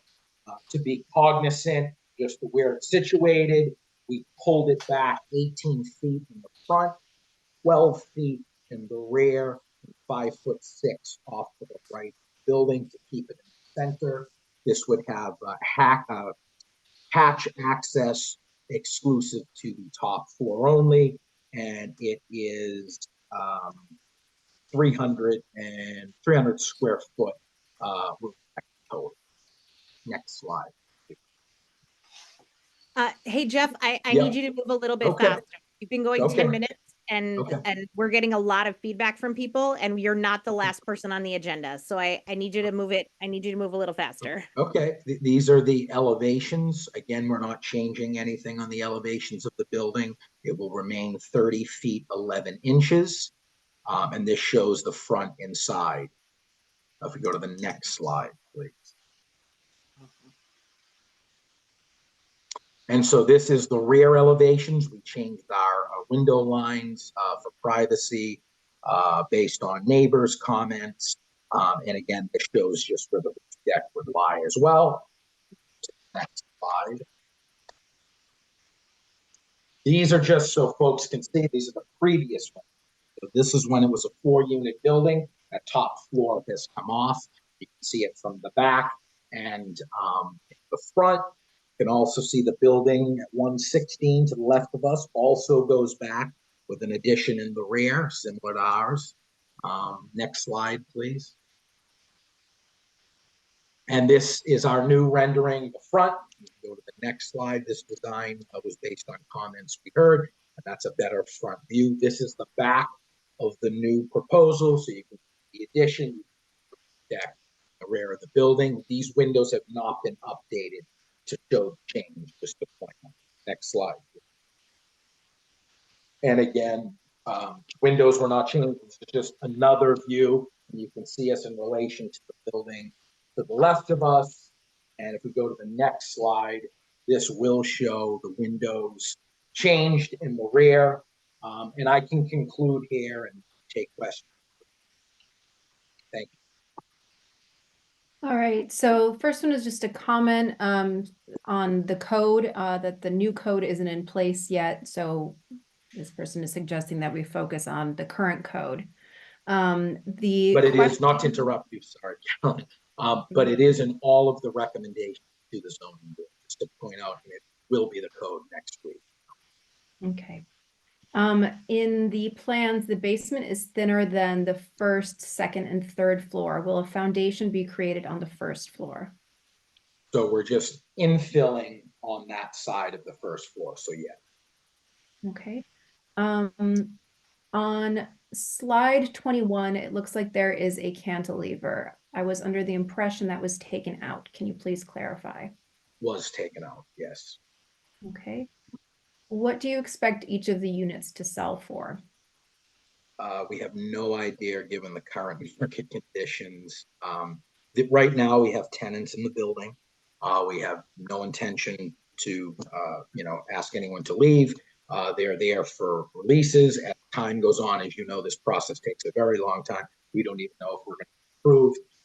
At best case scenario, we would be looking at a summertime or late spring zoning hearing, and then we would even get through the permitting process sometime in the fall, meaning that construction could even be talked about in the fall and spring. And, we would be talking to our tenants to see, about relocation, or if they want to find other places to live. We also own the building, so we work with them. Okay, and how long do you anticipate construction taking? About 9 months. All right. And will there be a fence in the backyard? There could be, yes. And we talked to some of our neighbors in the rear and are willing to work with them on what they wanted to see there. But absolutely, there should be. Okay. So far, those are the questions that and comments that we've received so far. Okay, excellent.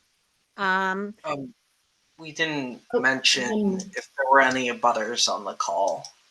Oh, okay. Yes, That's a good point. There are, and sorry, one more question. What is on the rear ground floor? A deck? On the rear ground floor, no, there's no deck. It just goes out to the back of the building. Okay. And yes, we do have a couple of abutters waiting to speak. You want to read out the list, Josh? Do you have the list, Josh? If you do, go ahead and read it out. I do not, but I can get it. I know for sure we have Christian Kelly here ready to speak. And Michael Dwyer.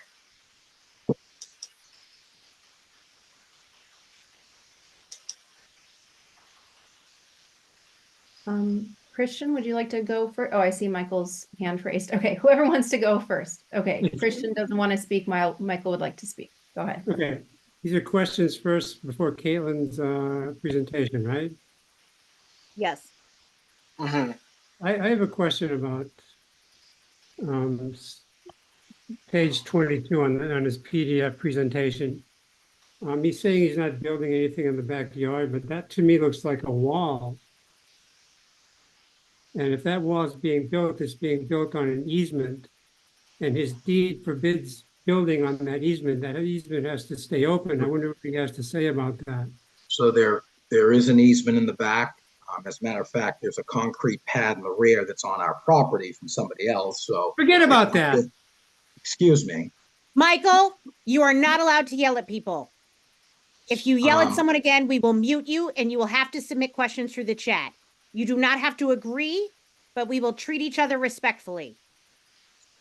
I don't like to hear people lie like that. Then you can say, I think you're lying to me, but you cannot scream at people. Yeah, all right, fine, I'm sorry. So there is a small bump in the back that's already there, a little wall bump up. So that's all that's showing in the back. We're not building another wall. Okay, could you answer the question then? I just did. Are you going to build anything there? No.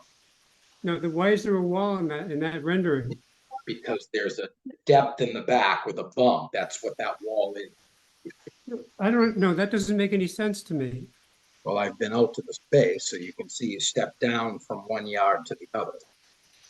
Yeah, but that wall attaches to your building, and the retaining wall that you're talking about is not attached to the building. That's all that's showing. He cooped that to look like the retaining wall because it comes so close. If you look at all of the renderings, all of the other renderings, it's completely flush. There's nothing going back. Well, what I see there is a blockage of the of what would be the easement, and I also noticed that you've drawn our fire escape extending beyond the footprint of our building into the easement. No, I wonder if that's an oversight or an attempt to deceive people to believe that there's not a problem with your construction on the easement there. So we're maintaining the easement. Every time I spoke, I said we are 4 foot 10 inches off of that rear line, not building up to that tree. If the rendering doesn't look perfect, it's a rendering. I didn't design it. The architect.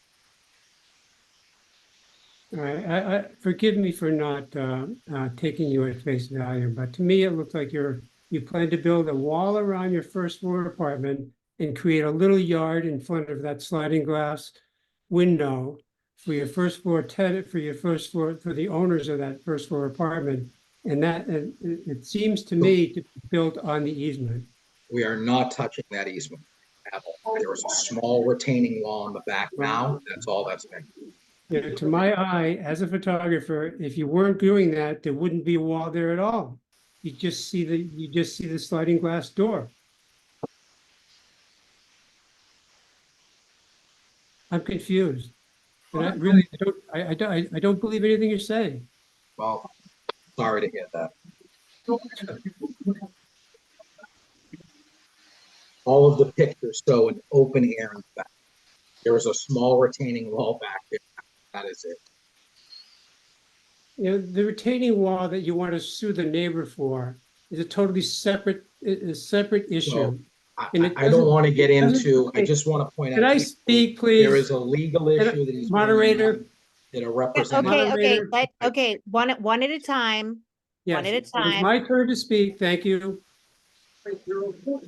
Okay, go ahead, Michael, but then you're going to let Jeff answer the question. Of course I will. Yes, Okay. of course. As long as he lets me speak first. Okay, so finish your question and then let Jeff answer. You lost my track of thought. So he wants to sue the neighbor for alleged encroachment of a wall that was built even before she bought the building. So it's on the previous owner, whatever it is. I don't know what the merits of that are, but that has nothing to do with that rendering. That rendering shows that he wants to create a exclusive backyard for the ground floor owner, which would encroach onto the easement. So everything that'll be approved by the zoning board are in the plans. The plans do not show any encroachment. I clearly show the easement being exposed in the site plan, and we show the building ending prior to. You know what? It might have been better if you used a different angle then. I agree. I don't see the easement in that at all. Okay, Michael, you've asked this question several times, and I see several other people with their hands up. It sounds like Jeff has explained that it is the angle of the photo. It sounds like it is the angle of the image and how the image is presented. It sounds like your question has been asked several times and answered. I'd like to go. It is 8:50 and we are still not even done with this meeting. There's still another presentation. So we're going to go on to some other questions. And if the other questions may answer your question, the other questions that Melissa and Christian have may answer your question, we can circle back to you and try again, but we need to give other people an opportunity. You've had several questions answered. So they may answer my question and they may also back me up. Let's see. Well, let's find out. So let's go on. Christian, I saw you had your hand up, and then Melissa. Christian, go ahead, unmute yourself. Curious, this is being described as a retaining wall and not like a private patio for this first floor. How tall will this wall be? It's the existing wall that's there now. It's very small. That's it. Okay, thank you. Okay, Melissa?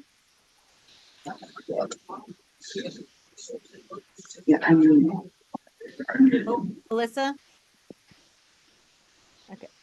Melissa actually texted me her questions.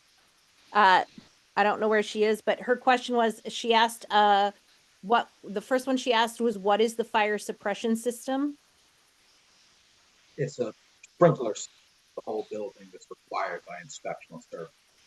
Okay. So before we would be able to even get a permit approved, all of those engineering drawings would have to be approved by the public. This would be a full. Okay, you're cutting out a little bit, but it sounds like the building's fully sprinkled. Yes. And then the second question is, where are the tenants going to store trash?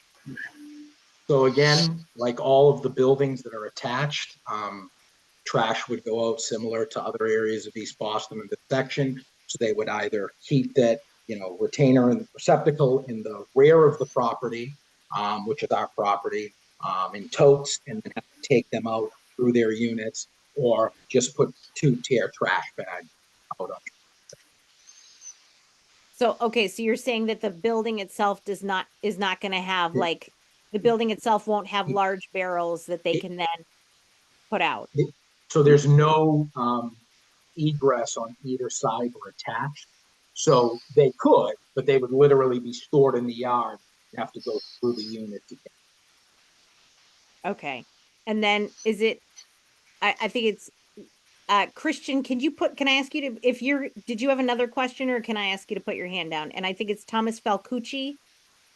You have your hand up, so you're next. Yes, yes.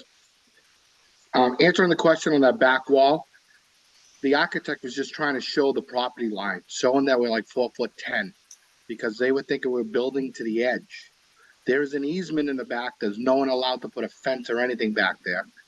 The existing wall that he's talking about, a lawsuit, encroaches the easement.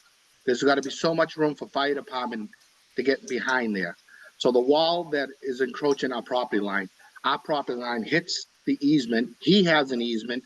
The house next door has an easement. The people that built the wall do not have an easement. So there's 4 houses in a row that have an easement.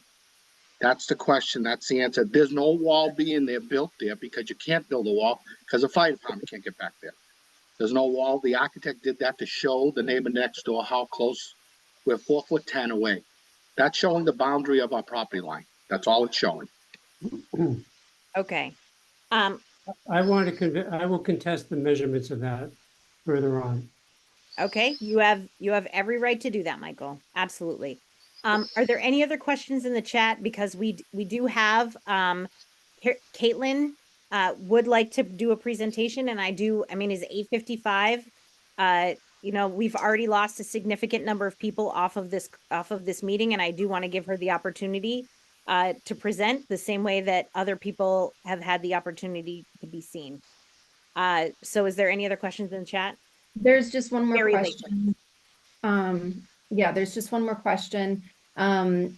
Jeff had mentioned there are several other properties that go, I suppose, further back. Can you clarify what properties he's talking about? One to the left of us, one down from us, right? So Can you speak closer to the camera? Sorry. 116 has an addition in the rear. One, I don't know the number of the new one on the corner. And then if we show the aerial view, you can see it clearly, but I tried to point it out in the picture. It's not uncommon for the buildings to go back further than for our building or to line. Okay, did that answer the question, Carolina? I had a little trouble hearing, but that could have been me. I had a hard time hearing. It seems like the question asker also isn't satisfied. So can you hear me now? I'm sorry. That's a little better. Okay. So in the aerial view and the renderings, we show the buildings that actually go back. The one attached to it, the one directly next to us goes back further. So it has an addition. 2 down from us on the right side during the building goes back farther. And if you want to pull back up the picture, you'll see a number of buildings with rare additions in the back. So it's not uncommon. That's what They're asking if it's possible to show that. They're looking for a Yes, visual. there is. Caitlin's presentation has pictures that show that. And what he's saying isn't true. Okay, then we will hear from Caitlin. Thank you, Michael. Thank you, Michael. We will hear from Caitlin. So it'd be better to let Caitlin present that then. I'm just explaining that there are pictures involved. Okay. Margaret, may I ask one question? The presentation we're going to see now, was that posted on the Jeffries Point website? I couldn't find it. If it wasn't, it will be. All presentations. Yeah, It's posted in the shared Google Drive Okay. for the Thank meetings. Yep. Yes. I can share a link for it too, but yes. So I do want to, so next up, we have Caitlin, and I'm not going to pronounce her last name because I would just butcher it. I do want to explain that this is in a butter presentation for 112 Marginal Street. And although this is not a common thing that happens, this is not the first time that this has happened. There is multiple precedents of abutters doing presentations when a development occurs. They've happened several times in the past. Sometimes it's to present an alternative option. Sometimes it's to present a different side of things. It does happen in the past. People are welcome to stay. I will say I have heard from Carolina that there's a number of people who've said things in the chat. And we do apologize that this meeting has run so late. It is certainly not our intention, and it is certainly far later than we would have wanted as well. We do thank you for your patience. And as Jeff pointed out, that is a really good question. All presentations are in our drive. We would prefer that you stay, but I will say that you are not required to stay in order to be eligible to vote. We would like you to stay, but it is not a requirement. You are eligible to vote because you have attended this evening. So not that I want you to leave, but that question has evidently come up in the chat several times. But I will turn it over to Caitlin. And if you have anyone else who's presenting with you, Caitlin, please do introduce them. Thank you. Thank you. I'll present, but I do have a few other people who may chime in from time to time. Thank you so much. Oh, thank you. Would you mind, Josh, just doing slideshow view? Sure. Awesome. Thank you. Thank you. Awesome. So hi, everyone. I'm Caitlin. I have the property right behind the property that we're talking about today. And when this first came up, I had worked really hard to try to come up with an agreement. And unfortunately, we haven't been able to make one. So I'll present a little bit about that, and hopefully we can think about how we can move forward so that we can get something that works for everyone. Next slide. So I'll talk a little bit about orientation to the immediate neighborhood, the impact of the current and planned construction. There's a lot of construction in this little corner of East Boston. And Alexa's reminding me to go to bed.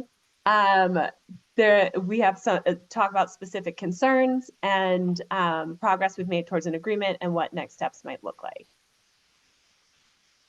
Next slide. Awesome. So to orient everyone, we saw in Mr. Drago's presentation where this is. It's right across from Piers Park at the corner of Cottage and Marginal. And this is an area that we've really seen a lot of construction over the last 2 to 3 years. So if you click, you'll see where the proposed site is with 112.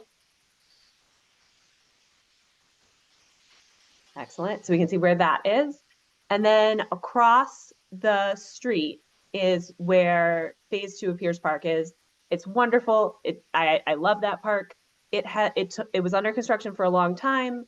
It meant that we were not able to park on Marginal Street for a lot of it. There was noise starting at 7 o'clock in the morning, often on weekends. It is a beautiful project. I don't want to take anything away from that, but it has been quite disruptive. Next to us, if you click again, we have 62 Haynes, which has been converted from, it used to be a 3-family, naturally affordable housing. We had 3 families living there.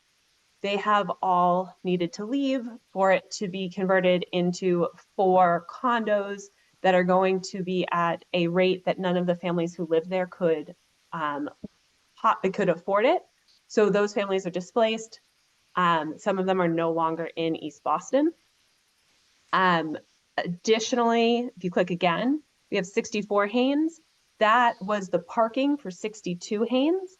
So that has removed about 5 parking spaces and then added 3 units, although they did add a couple of parking spaces just for the people in that building. But the 5 parking spaces that used to be off-street parking are now missing. And the noise from those two, again, are starting at 7 o'clock in the morning. At times, we've made an agreement with them. That was a good neighbor agreement to start at 8. However, it's not enforceable. So sometimes it does start at 7. And particularly for the people at 110, it's been very bothersome as it's been going on. And it also echoes through the backyards. If you click again, we've got one, what number is that? 132.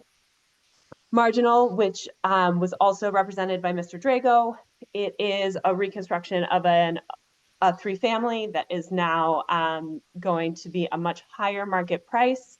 There's another new construction that, again, used to be a parking lot right there. That's being constructed. That both these new constructions have been very bothersome for through traffic in Marginal Street. It's been really hard to get through sometimes. And then we also have, I think the next one's an approved construction that is further down on Cottage Street.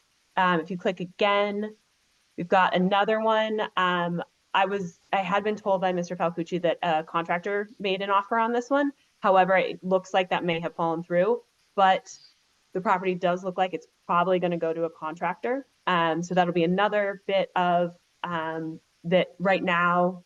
There are 2 families. It's a 3-family. One of them's vacant. The person just moved out. But that will be switching over as well. Ostensibly, more construction. Can you click again?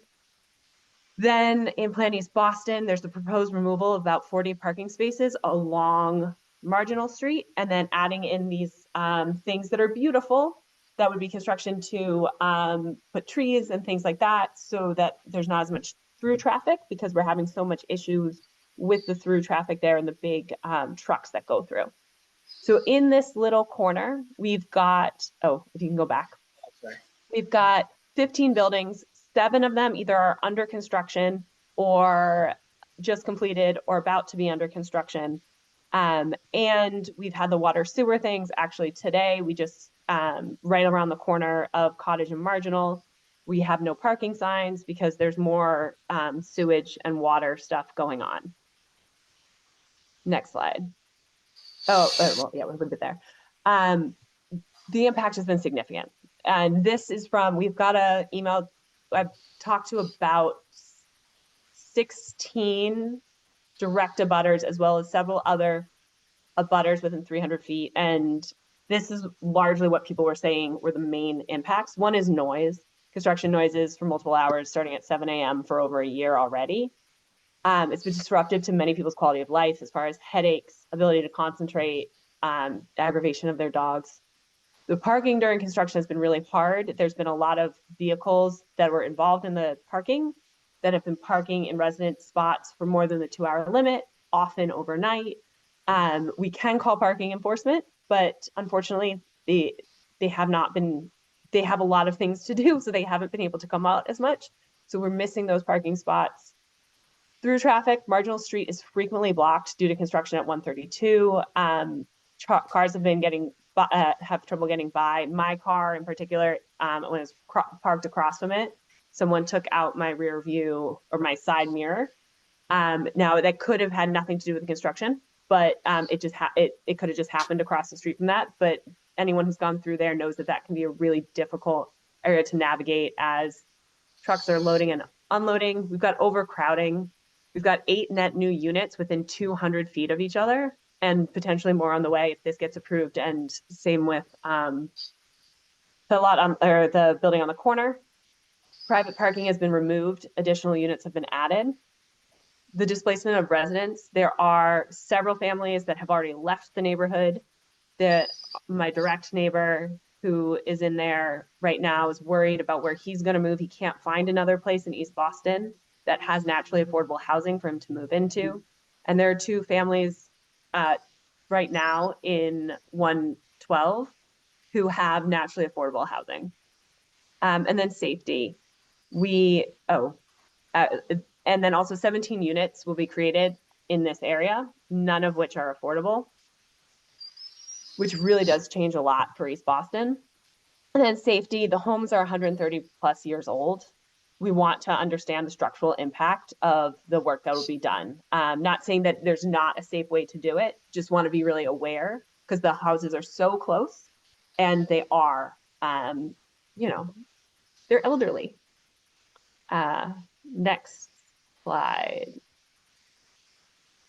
The concerns with direct abutters, other concerns are that this is being built directly to the property line. This is what Michael was talking about, where you have, it'll go all the way over to the fence. So there's no longer a side yard, which is going to lose natural light, air circulation, and privacy.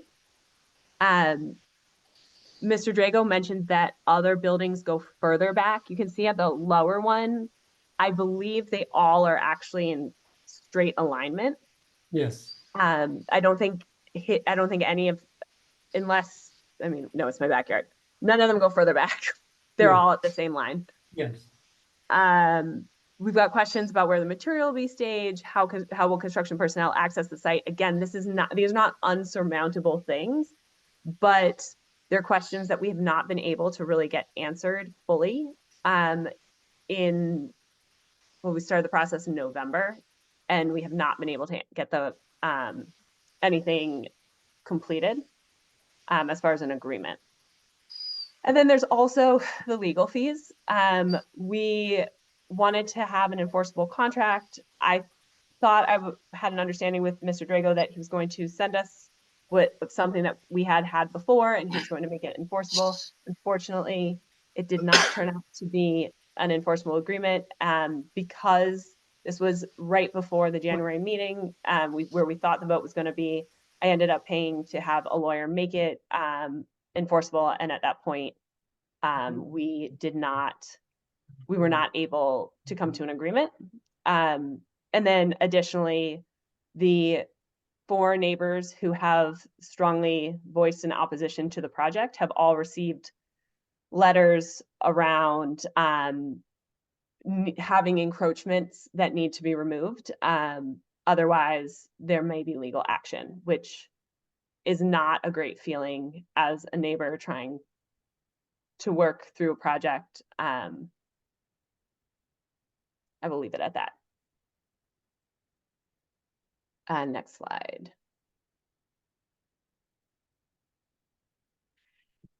So the project significantly increases density, and I think there might be some miscalculations on so that's true. It definitely increases density. I think there might be some miscalculations on some of this.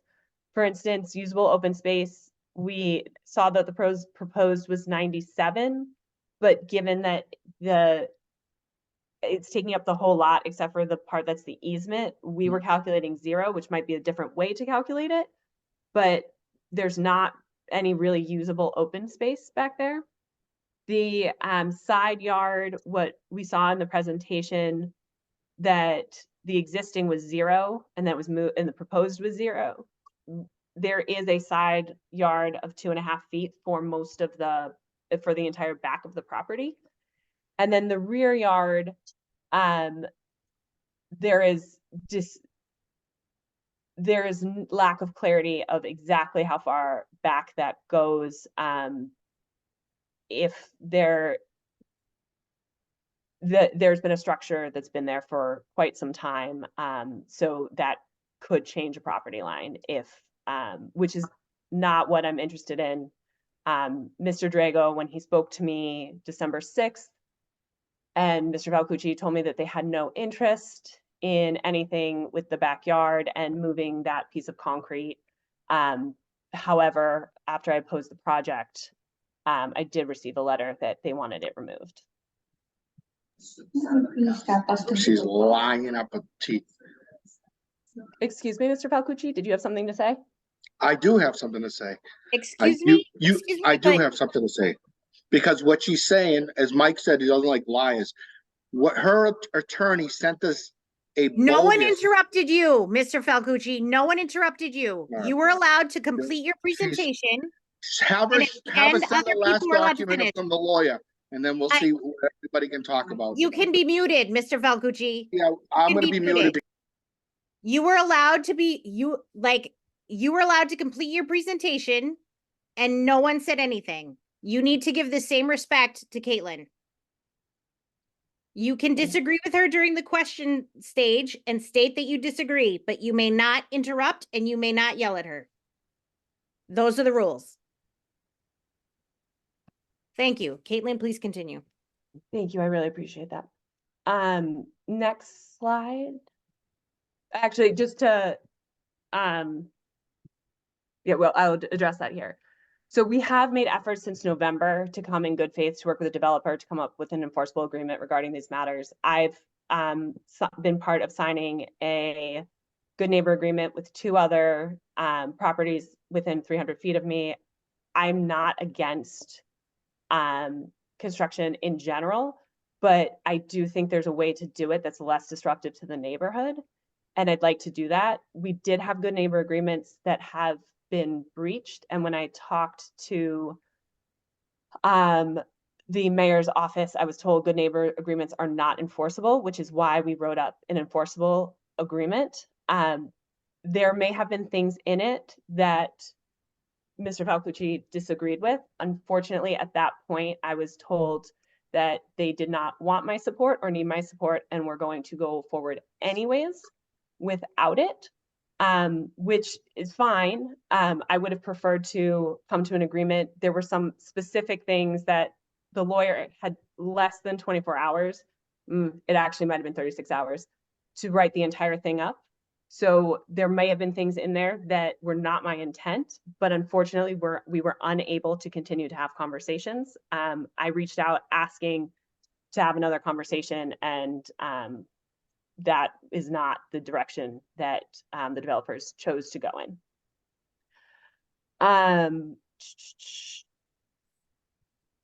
Yeah. Are there any questions? Yes. Margaret, are we allowed to refute all of this?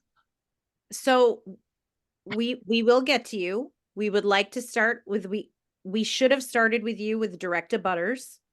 So we would like to start with direct abutters, have the ability to ask questions out loud first. Then we would like to go to questions through the chat. And then out loud questions from and then we will allow out loud questions from you because you are the attorney and you did do the other presentation. Normally we would restrict that, but I do think that it is important that you have the ability to have a conversation, as this is meant to be an open thing. So starting with direct abutters, Michael, I'm assuming that you kept your hand up for a reason. Is that correct? Okay, so we'll start with you, but again, yelling is not allowed by anyone. Okay? And we will cut you off. Okay, you may unmute yourself. Right. So, first of all, just congratulations to Kate. I really appreciate the work you did on this. And I don't have a question. It's all support for what she says. I would emphasize more the fact that the developers, Jeff Drago and his partner, have threatened legal action against us solely for opposing this project. They sent a letter to us, which we forwarded to our lawyer, alleging unfounded encroachment and all these other allegations, just totally ridiculous, unfounded allegations.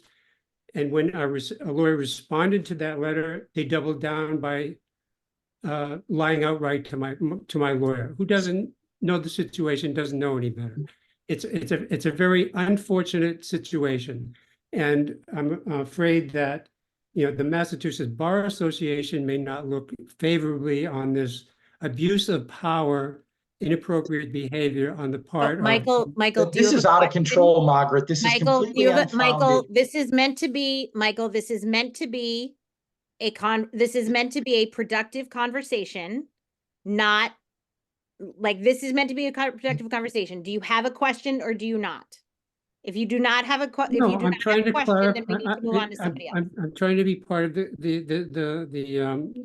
the abutters, this is part of the abutters presentation. Okay, but threatening someone with threatening I'm someone not, with I'm going to the not bar threatening it. association I'm is not not threatening appropriate. anybody. I'm Personal not attack. threatening Yes, it anybody. is. Yes, that is. No, that's not That is threatening threatening anybody. someone.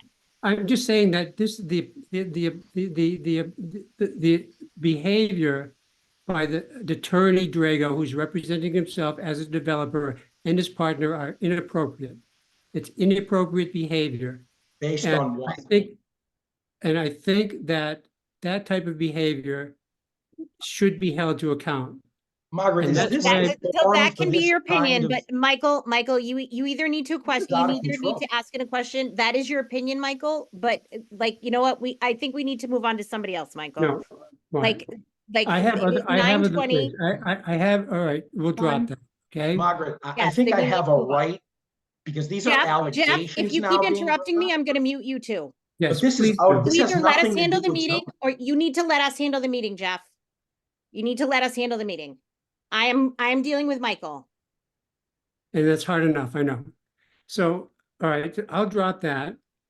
But I'd like to deal with the inaccuracies in his presentation. It has to do with, excuse me. On the So, PDF page 8. Michael, I think we need to come back to you, honey. Like, I Why? think we need to come back to you. Zoning summary PDF. He's got inaccuracies in his presentation. It basically, can we see that slide, please? So keep in mind, Michael, the zoning rules are going to change. So what the zoning rules I are know today it. and what the zoning rules are going to be in like a week/2 weeks are different. So like, keep that in mind. Okay. Like they're literally going to change in the next week or two. Okay, but I don't think they're going to change in the way that will affect what the things that I have to say here. So could I see slide 8 from You his- need to give Josh a minute, Michael. Okay. I'm just Like he's chat like he put the presentations away. You need to give him a minute. There you go. There you go. What are Hey, you Dave. saying? Yeah, you just passed it. So, the inaccuracies include he has listed as a side yard existing 0 feet. It's actually he has a 7-foot side yard there. And he's proposing 0 feet. He's building right up to the lot line. Okay, you can okay, propose that. That's one. Okay. The other one is the rear yard. He has it listed as 4.7 feet. The building, it's actually 3.5 feet. I think the easement is 3.5 feet. The building goes back to the easement and then there's 3.5-foot easement. So the 4 feet, 10 inches is incorrect. Maybe that doesn't make a whole great difference, but it's inaccurate. I don't know why, but it's inaccurate. The usable open space, Caitlin brought this up. He has it listed as 97 square foot proposed. It's actually 0 due to the easement. I'd just like to point these out for the fact that it doesn't install. It doesn't show. You know. That, So the side yard, so the rear yard issue, I don't think is a material. Like I don't think that's a material thing. The usable open space, like I don't know if that's correct or not. It is. It's not correct. I measure, if you go out there and measure the length of the buildings and then what's left after the length of the building, you get the width. Because you're not counting the roof deck. That counts as open space. If I could explain this, it would clear up all of these inaccuracies. Okay, so if the roof deck counts as open space and the decks usually count as open space as well. Correct, Margaret. So that's all factored in, as well as the side yard doesn't go from just one portion. It goes from the whole length. So if it starts out in violation and ends up pulling in, it's still a violation. Okay, well, rear yard. It's not ground level open space. Excuse me for that misconception. It's a roof deck. I'm going to read something now. Michael, I will come back to you, but we need to give Can I Ulrika please- Klein. You have had a significant amount of time, and Ulrika Klein has been incredibly patient. And we need to give other people a chance. You have had a significant period of time of this meeting to talk about this project. Other people have been very patient. If we have time, I will come back to you. My If main we have time, point I'll was come coming back up to you, here. but we are going to mute you at this time and give Ulrika a chance. We are giving other people an opportunity, okay? Ulrika, please go ahead. Hi, everybody. I'm Uli Klein. I'm a director butter at 10 Cottage Street. Caitlin and I are co-owners of the property. I have not met Mr. Drago, but it's nice to see you. I think our main goal really is to enter into an agreement. That's what we really set out to do and what we want to do. And that's what we still hope to do, to come to an enforceable agreement. At the time, I will say, Caitlin kindly said that she worked with a lawyer and she took on the agreement. It was really me that said, let's have a lawyer look over it, because we did get a draft.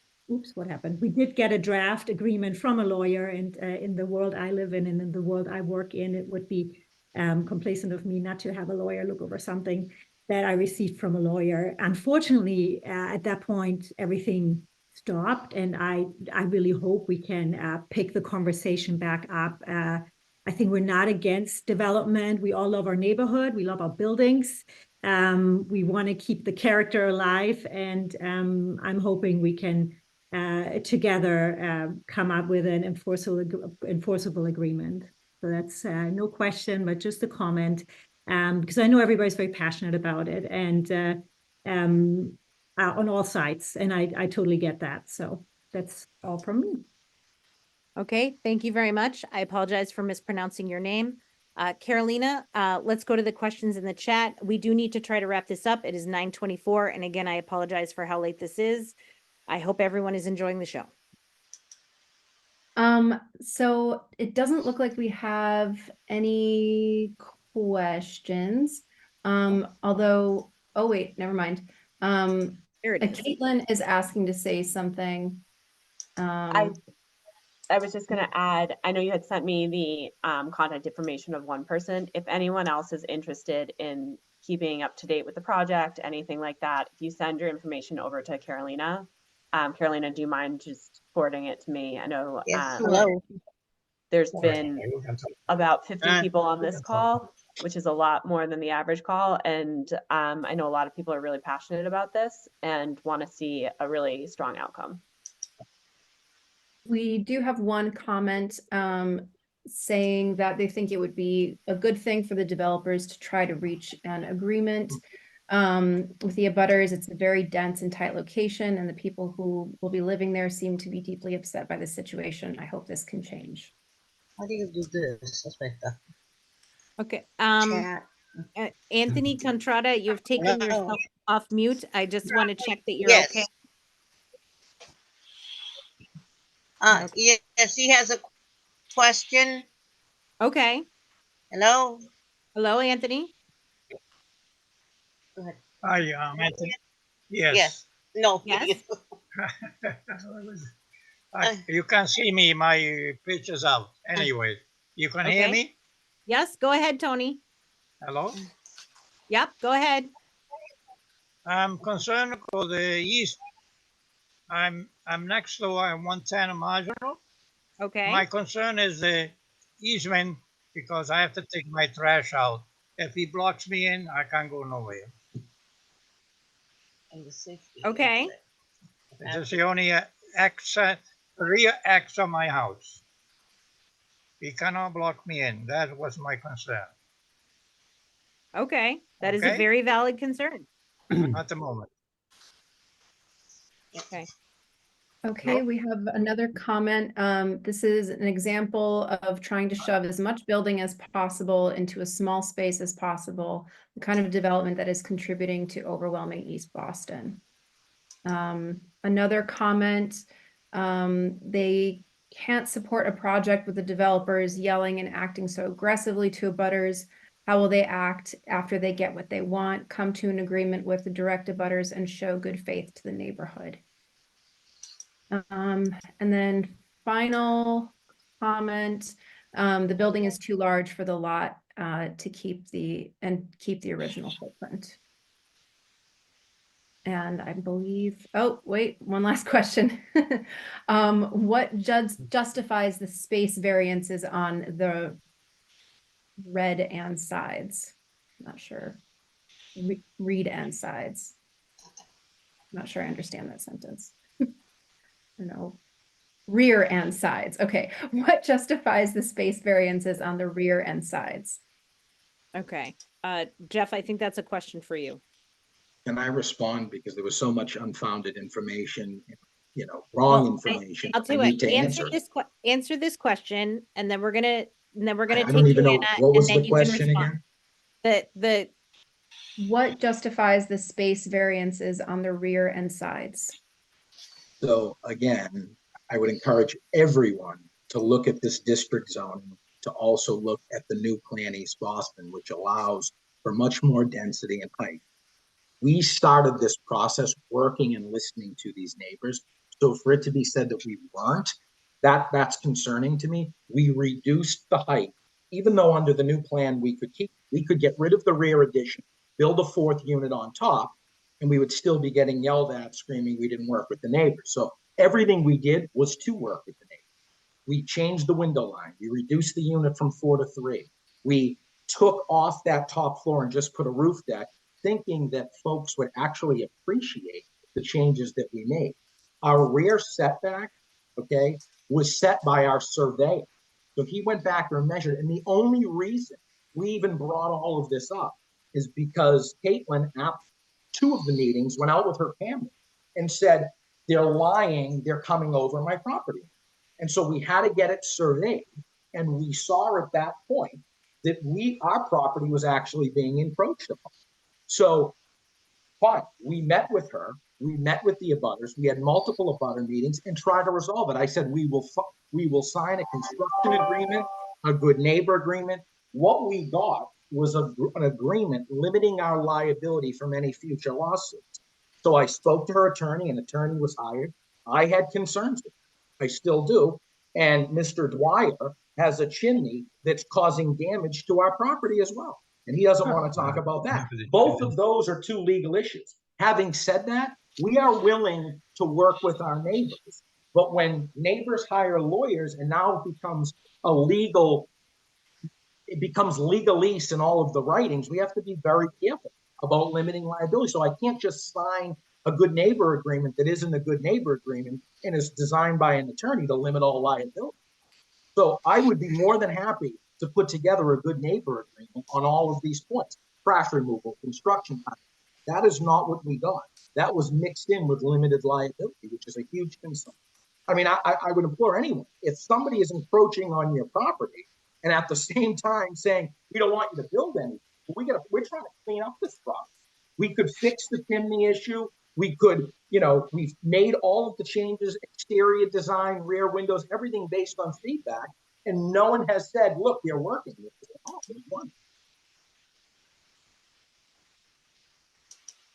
Okay. Joanna, but to answer the question, Margaret, I don't think I answered it. The reason I don't think you did either. The rear addition was because we removed everything else and we felt that was fair. To make these units are tiny right now. They're 475 square feet. So it gave a little bit extra room to make these marketable. Okay. Joanna?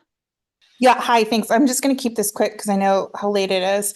I'm Joanna. I'm a direct abutter at 116. I can just say I don't speak for Michael Dwyer, but I can say that the chimney issue is not clear cut and dry like Mr. Drago just presented. So to be presenting it as a legal issue and a safety issue imposed by Michael is not true. I would also just like to add that you've had 4 or 5 months now to work on a good neighbor agreement that you're happy with, and you haven't done that. So I don't trust that. I've seen the drafts go back and forth, and I don't trust that you have any faith in a good neighbor agreement, or even if we had one, that you would stick to it. That's completely not true. Everything that was suggested on our initial meeting, we said to put in writing. That's not what we got. We got a legal agreement limiting liability. That we have to be very careful. If someone's talking about, well, we don't want you to discuss the encroachment with us, that's a separate issue. But we would be more than happy to discuss a good neighbor agreement with anybody. And that's what we started with. And we would be more than happy to agree about the encroachment and all of that too, but that's separate. Okay, Caitlin, did you have your hand up again? Yeah, I will just say it, to echo what Uli said, it felt appropriate at that time having a lawyer provide a document where we were originally told it was going to come back in 2 days. It ended up taking, I think it was 21 days. There were several things that were causing us concern. And then the way you spoke to me about the encroachment in the back, and it seemed like that was a negotiating point.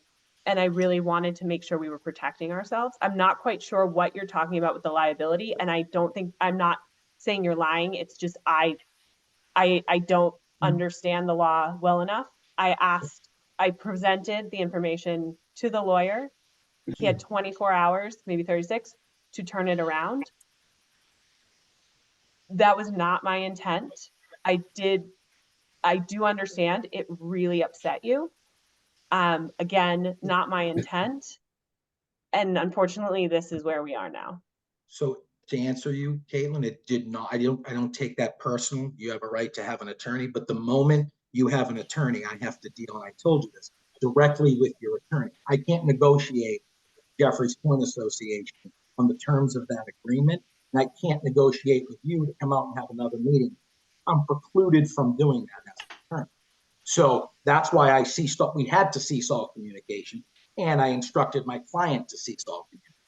That's required by the code that I have, or I could lose my license. So we did, my understanding is that we could have continued conversations with the lawyer CC'd, because I did not know that information, that you brought that to light. There have been no communications with the lawyer CC'd or with anyone else in the neighborhood regarding an agreement. So I did reach out to your lawyer to discuss the issue you brought up that was in the agreement, and he said he was no longer representing.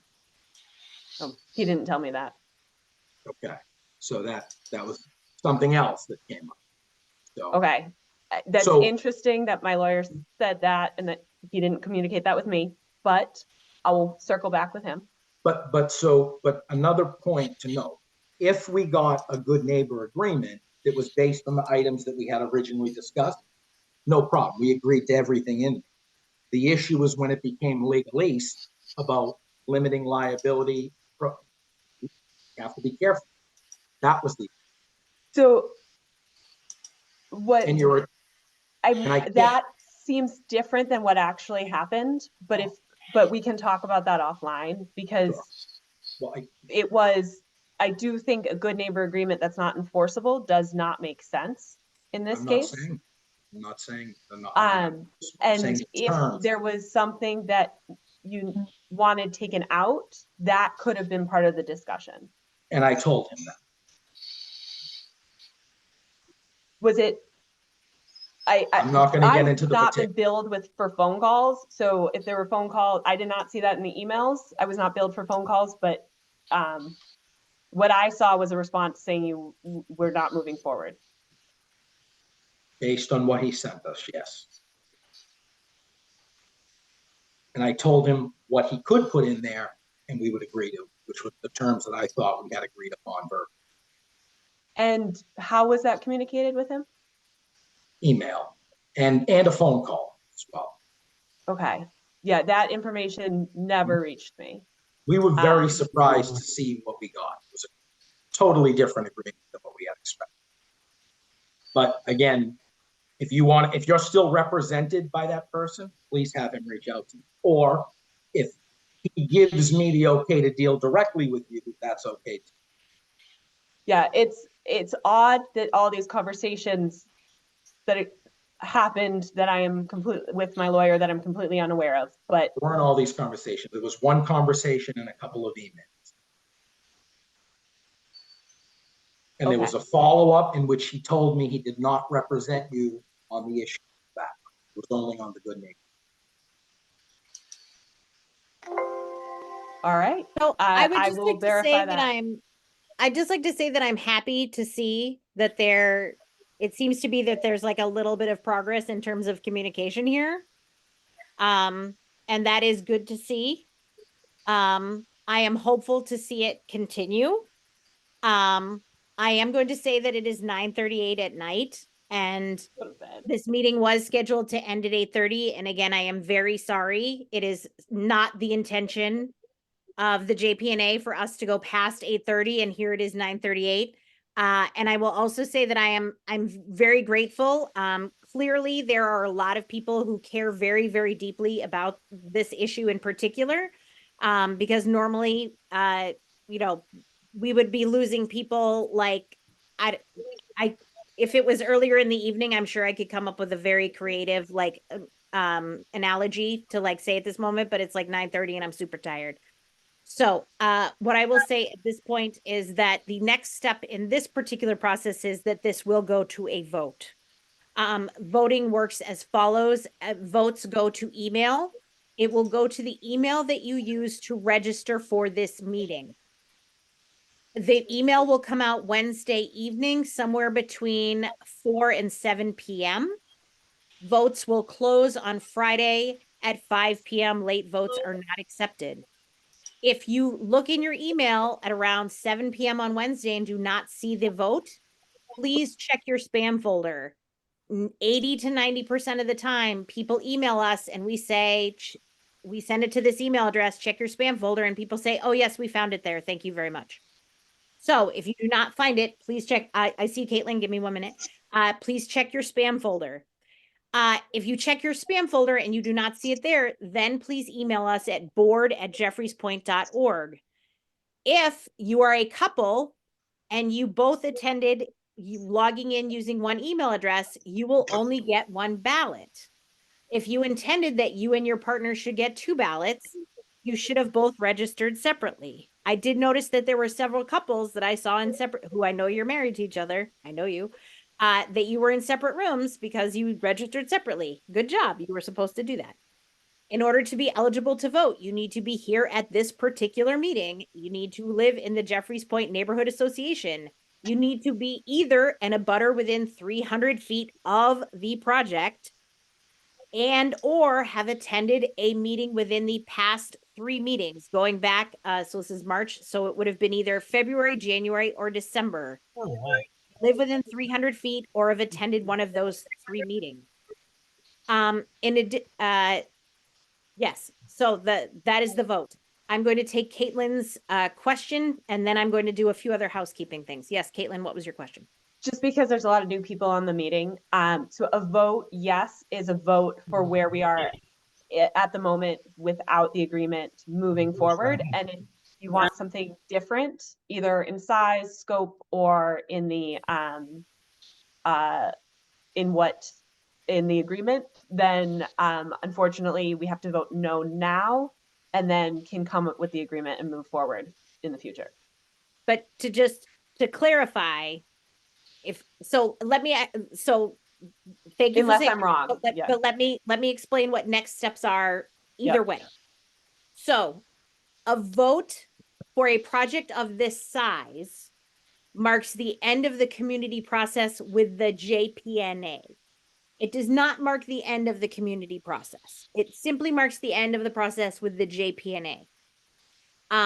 What will happen here is a vote will occur. The vote will end on Friday. By Monday, the following Monday, the results of the vote will be posted along with the recording of this meeting and along with the notes of this meeting, so everyone can view them on our website at www.jeffriespoint.org. And then sometime in the next couple of weeks, because we are a all volunteer organization, a letter will be issued from the Jeffries Point Neighborhood Association, and that letter will be going to the ZBA, the Zoning Board of Appeals. The letter will state the results of the vote, and it will have a few comments in there to indicate some of the things that were stated tonight that will back up why people might have voted the way they voted. That letter goes to the ZBA, and the ZBA will vote on this project. By then, because it will probably be, knowing the ZBA, somewhere between 6 weeks and 3 months before this goes before the ZBA, by then they will have adopted the new zoning rules. So it will go before the ZBA, they will evaluate it based upon the new zoning rules, and they're the ones who will give either the stamp of approval yes, or they're the ones who will kick it back and say, we will not approve this at this time. It needs to go back for another review, and it needs to have revisions for the design for whatever reason. It is slightly more complicated than that, but that is the short version because this is at 9:43 p.m. You are still encouraged to be involved in the process. You are still welcome to go to the ZBA meeting. You are still encouraged to communicate with Attorney Drago. This is not the end of the process. It is the end of the part of the process that the JPNA is a part of, is my point. So we will issue that letter. As of this moment, there is no planning and zoning meeting scheduled for the JPNA for this month. If that changes, we will send an email to everyone who is registered to receive an email through our website with a copy of the agenda. And that meeting will occur not this Wednesday, but the following Wednesday. Our next monthly meeting is scheduled for next month, April 8th at 7 p.m. on Zoom. And that meeting will only go for an hour and a half. So help me God. I'm glad somebody smiled at that. Carolina smiled at that. That's good. I giggled. That's good. That's good. It's so weird. There's like all these blank things and like 3 people have cameras on. Anyway, again, thank you. Caitlin turned her camera. So again, I would like to thank everybody very much for being here this evening. I would like to thank you for your patience this evening. We would like to thank you for your interaction. The fact that you care, this is a sure sign that you care about your community. The fact that you are willing to give up an evening to be here to interact and to learn more. We are here every month. And when we are not here on Zoom, we are in person in July and then again in December. And then we have several events throughout the year that we encourage you to get together in person to meet your neighbors. We are always available on our website where you can learn about future meetings or learn what we've covered in past meetings at www.jeffriespoint.org. And we are always available for questions and assistance at board@jeffriespoint.org. Please vote. And although we are going to have an election to fill a seat now, I am certain that we will have open seats coming in the future. So please consider joining the board at a future time. Thank you very much. And I see people are already jumping off. So I will say thank you very much. And I will declare this meeting of the Jeffries Point Neighborhood Association closed. And thank you very much. Have a good evening. And you can turn the recording off. Oh, I'm done. I don't know how anybody else feels, but I'm good.